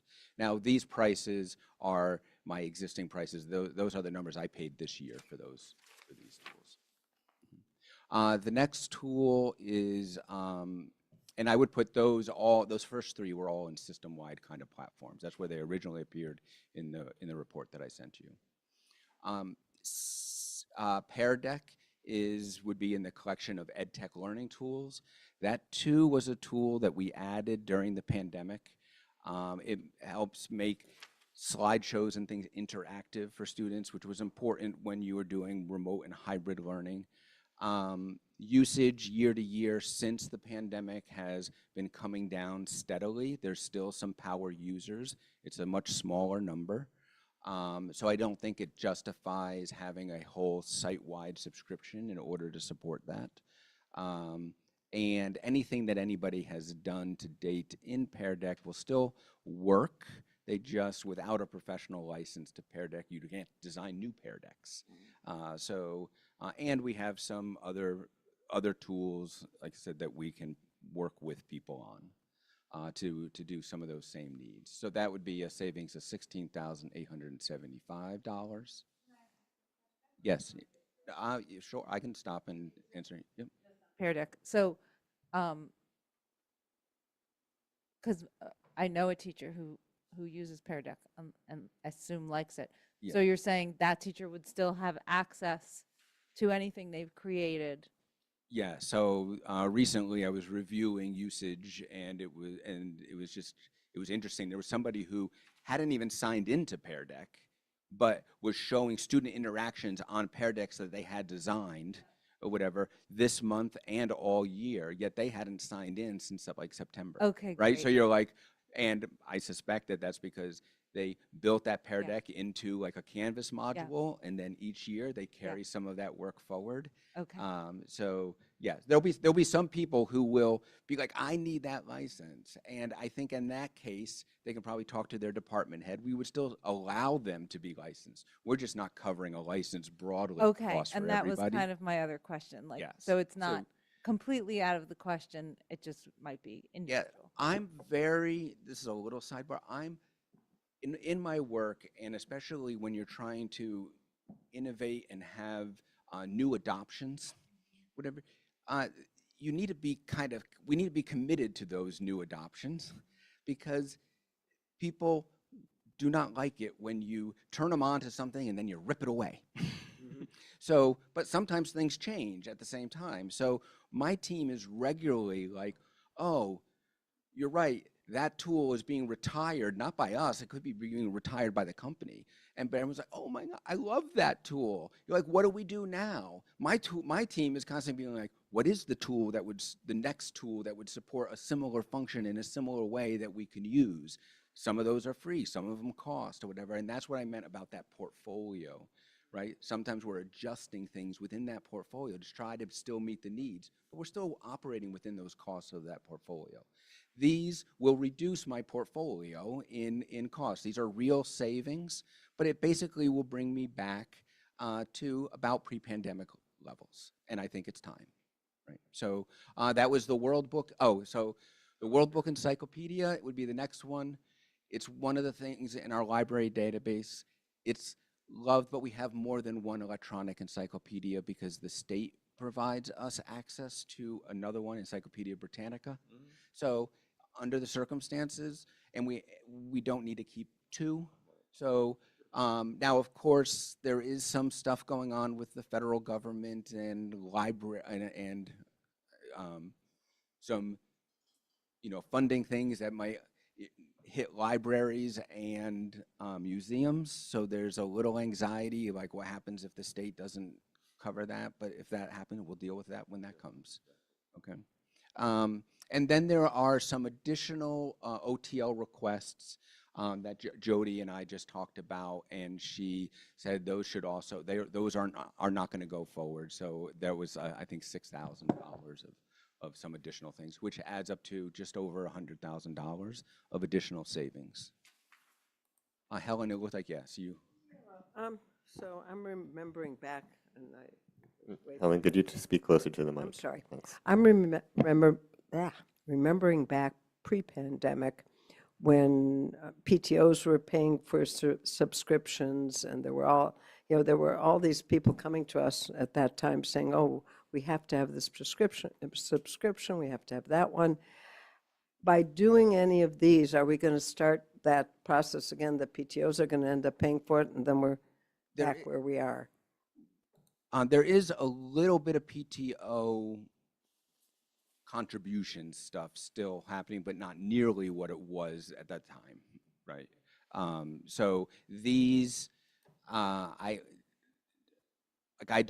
wouldn't imagine on these that the PTO would be looking to supplement any of those things, or feeling like they were like, oh, we need to do this now because, my teacher doesn't have a Zoom license. I don't think that's going to happen.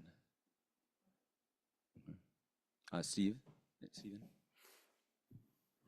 Thanks for this. I'll miss Seesaw.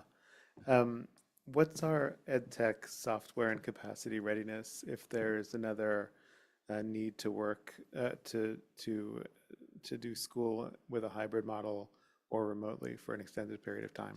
So we're in good shape, right? And in fact, the tech plan that we had really helped us to be where we were when it happened. And we were able, where there were people who were like, we don't even have enough devices. We need to start ordering them. And there were whole supply chain things. We had stuff and we were able to do it. Some of these additional items that we're removing now were added to help simplify that. And maybe some of those things we'd probably have to have Zoom licensing go back up, or whatever, right? If that was to happen. And maybe we would need bringing back of Pear Deck or something just because it's more remote. But I think those chances are slim. I don't think there's a lot of verve to see that again, even if we did go into a pandemic situation. I think there's such trauma from the first one. So I think we can successfully make these cuts, and I trust that, and you guys have proven it already, that when those situations come, we adjust. And that's what a lot of these were. These were adjustments that were made during that time to make the difficult situation even better, or as best as it could be during under the circumstances. And now it's time for us to give that back. Thanks. I'm happy to move these cuts. Yeah. Is there a second? Yes. Thanks, Jesse. Any further comment? All right, let's start with Carolyn. Yes. Helen. Yes. Suzanne. Yes. Stephen. Yes. Sarah. Yes. Jesse. Yes. Val. Yes. And I vote yes as well. Thank you very much, Mr. Moore. Thank you. All right, the one remaining item was Brookline Adult and Community Education, and I'm told my mic just. Nope, I think it's back on. I'm told that staff are all right if we push that to April 10th. So let's do that because it's already 9:45. All right, our next item is subcommittee and liaison reports. Anyone have problems if we don't do those? All right, new business. I do have a quick new business. Okay. It's administrative. I had emailed, I think maybe you and Andy Betsy about this. I believe we're scheduled for April 17th. Technically, I think that's school vacation after, well, because the 18th is school vacation. So for me, after school on the 17th is the beginning of school vacation. Well, it is. And I have longstanding travel plans because it's school vacation. So I'm hoping we could maybe poll about doing that on an alternate day. I have surgery that day, Carolyn, so I'm happy to not have a meeting that day. Yeah, I mean, we may not need a meeting that week because we're meeting on the 10th. Okay. Right. So let's. It may not even be an issue. Yeah. Okay. All right. Any other new business? No. Oh, yes. I was keeping track in a spreadsheet that I got a copy of from Mariah earlier today, so I just wanted to read back at least what my total is. So across the three reductions, hopefully this is close to yours, Stephen, ours $769,742, which brings the 3675 that we had before down to 2905481. That matches. Okay, yeah, 2,905,481. So we're under 3 million, and All right. a lot of work. Jesse. Thank you. All right, I think we're adjourned. Thank you, everybody.